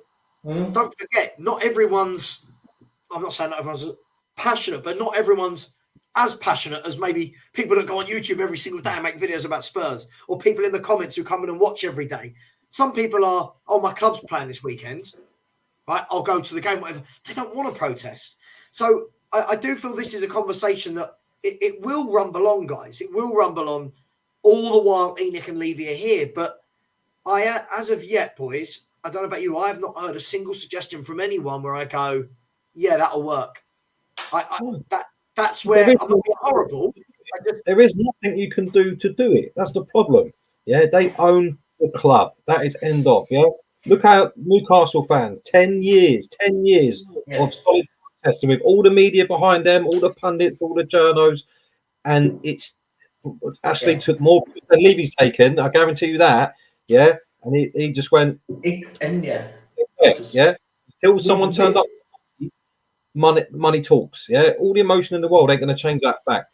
Money talks, but we have to be a bit more. We have to get a bit more clever. We can't start with protests. We have to. That has to be the end point where fans we've come together. We've asked for this, and as a movement, we've gradually got that way. Like Everton did. Yeah, they didn't start years ago when Moshi wanted out, all jumping around. It took a lot and look where they are. They've had to go down that way. We're not like that. Yeah. And you look at people like last one of Spurs get tons of grief. They're paid by the club and all that. If you actually listen to what some of them say, they do want change. They've asked for change. Ricky gets tons of abuse, the poor fucker. Yeah? But he's actually said, I want change how the club's run. But that doesn't mean he has to say, I want Levy in account. But unfortunately, the way the movement is aimed at people saying, well, you can't say you want change, but not say Levy out. Well, hang on a minute, you can. Two things can be right. I might not want that. I do want change. And until we stop fighting amongst ourselves and get in that middle ground, it's never going to get anywhere. Because the longer this goes on, the more Levy is happy because there's a split fan base. So there's no threat to him. And they still won't be a threat to him, but as a movement, there's no noise. Yeah. And you look at it now, there's a protest, blah, blah. You look at it. What? How many people are there? None. Hardly anything. Yeah. And that's not a slate on the people doing it or trying to organise it because they're trying their best for what they believe in. But it is not. It is counterproductive because people just look at it. Why am I going to go and be protester number 10? Yeah, they're not going to do it. Where if there's a big movement and it's gathered momentum over time and it's asking for reasonable stuff. It's not personal. It's not all the other stuff we hear from some people from the evening outside. Yeah, I've said shit myself that I probably shouldn't have and all that. We've all done it because we just don't like the way they run the club. But the reality is, we've got to get to middle ground and go, do you know what? Saying them sort of things ain't going to get on your side. If anything, it works the other way. So let's scrap that and let's go again and go, right, what do we all have in common? We all want to change how this club is wrong. Go with that. Listen, absolutely. And guys, I do want to end the show in a couple of minutes. But just before we do, I just think, look, I think there's, like you said, I think there's some sensible conversation to be had around it, most definitely. I do feel, though, that, I think we need to get back to a sensible place where, especially when in the community, that not every show is Enoch out, Levy out, Enoch out, Levy out, because I think then we become an echo chamber where people don't want to watch anymore. Quite simply, and as much as I want them out, I'm fully aware that this isn't like someone coming and buying my £1 million house. It isn't 1 million. I'm just using that as a nice round number. It's not that. Even to Pete's point of the Newcastle scenario, Newcastle were bought for 330 million, maybe. I might be making somewhere in that number. Spurs times that amount of money. Yeah, well, that's the problem, isn't it? We're not talking about someone walking along with 300 million. We're talking about someone coming along with 4 billion, right? Then we're talking about coming along with 4 billion to buy the club. Then we want them instantly in window one to go. There's 300 million. We're talking about 4.55 billion pounds. That does not grow on trees. So I think as I've got older, I sort of take a step back and go, okay, what are we going to do? But look, guys, it's listen, I'd sell my house to Nick if they give me my 1.5 million. Again, it's not worth 1.5 million. I promise. You'll be laughing. I promise you. Can you loan it first and then buy it? So loan to buy. I get the feeling that John Bamford has not listened to a word we've just been talking about, has he? You've just been at City, top of your Champions Group. You signed Porro in January, have a world-class manager. Why are you not talking about we need change? You sound silly. You've just missed the whole conversation, John, and made yourself sound like an idiot. Go back to bed, John. This is exactly the point, though. Like, the thing is this is exactly the point we're trying to go on about. It's like, come on, like, you're missing the whole context of the conversation. Yeah. Full ball. We've been gathered 2 hours, mate. What do you mean? We're not talking about the game. We've been gathered 2 hours. Praised Emerson more hour earlier. Missed some real things, I think. Look, listen, I'm going to end the show there, guys. Look, everybody, get yourselves over to watch the Spurs Corner, Henry Wright TV. I'm sure they're going live any minute now if they're not already live. Please get yourselves over there. Thank you to everyone in the chat. Thank you for all the people, as always, that you can guarantee will bring you absolute nonsense, like John Bamford. Thank you. Well, I'm going to call it out. If he's going to come in and start pretending that we're saying things we're not. Thank you so much, as always, to my moderators. Big up to Ben Kaufman, especially. My house doesn't have a release clause. No, it doesn't, I'm afraid. No. But everybody, we'll be back during the week for more. Perchy, as always, brother, thank you very much. Always a pleasure. Pete, I will speak to you later on. I'm sure you boys will be in a WhatsApp group with me later, defending me on why Emerson Royal isn't great offensively. On a serious note, much love, everybody. And yeah, Ben Kaufman has just put this link in the chat. Please get over to Henry. Watch the Spurs coming up. Much love. See you later, guys. Take care. See you guys. Bye. People.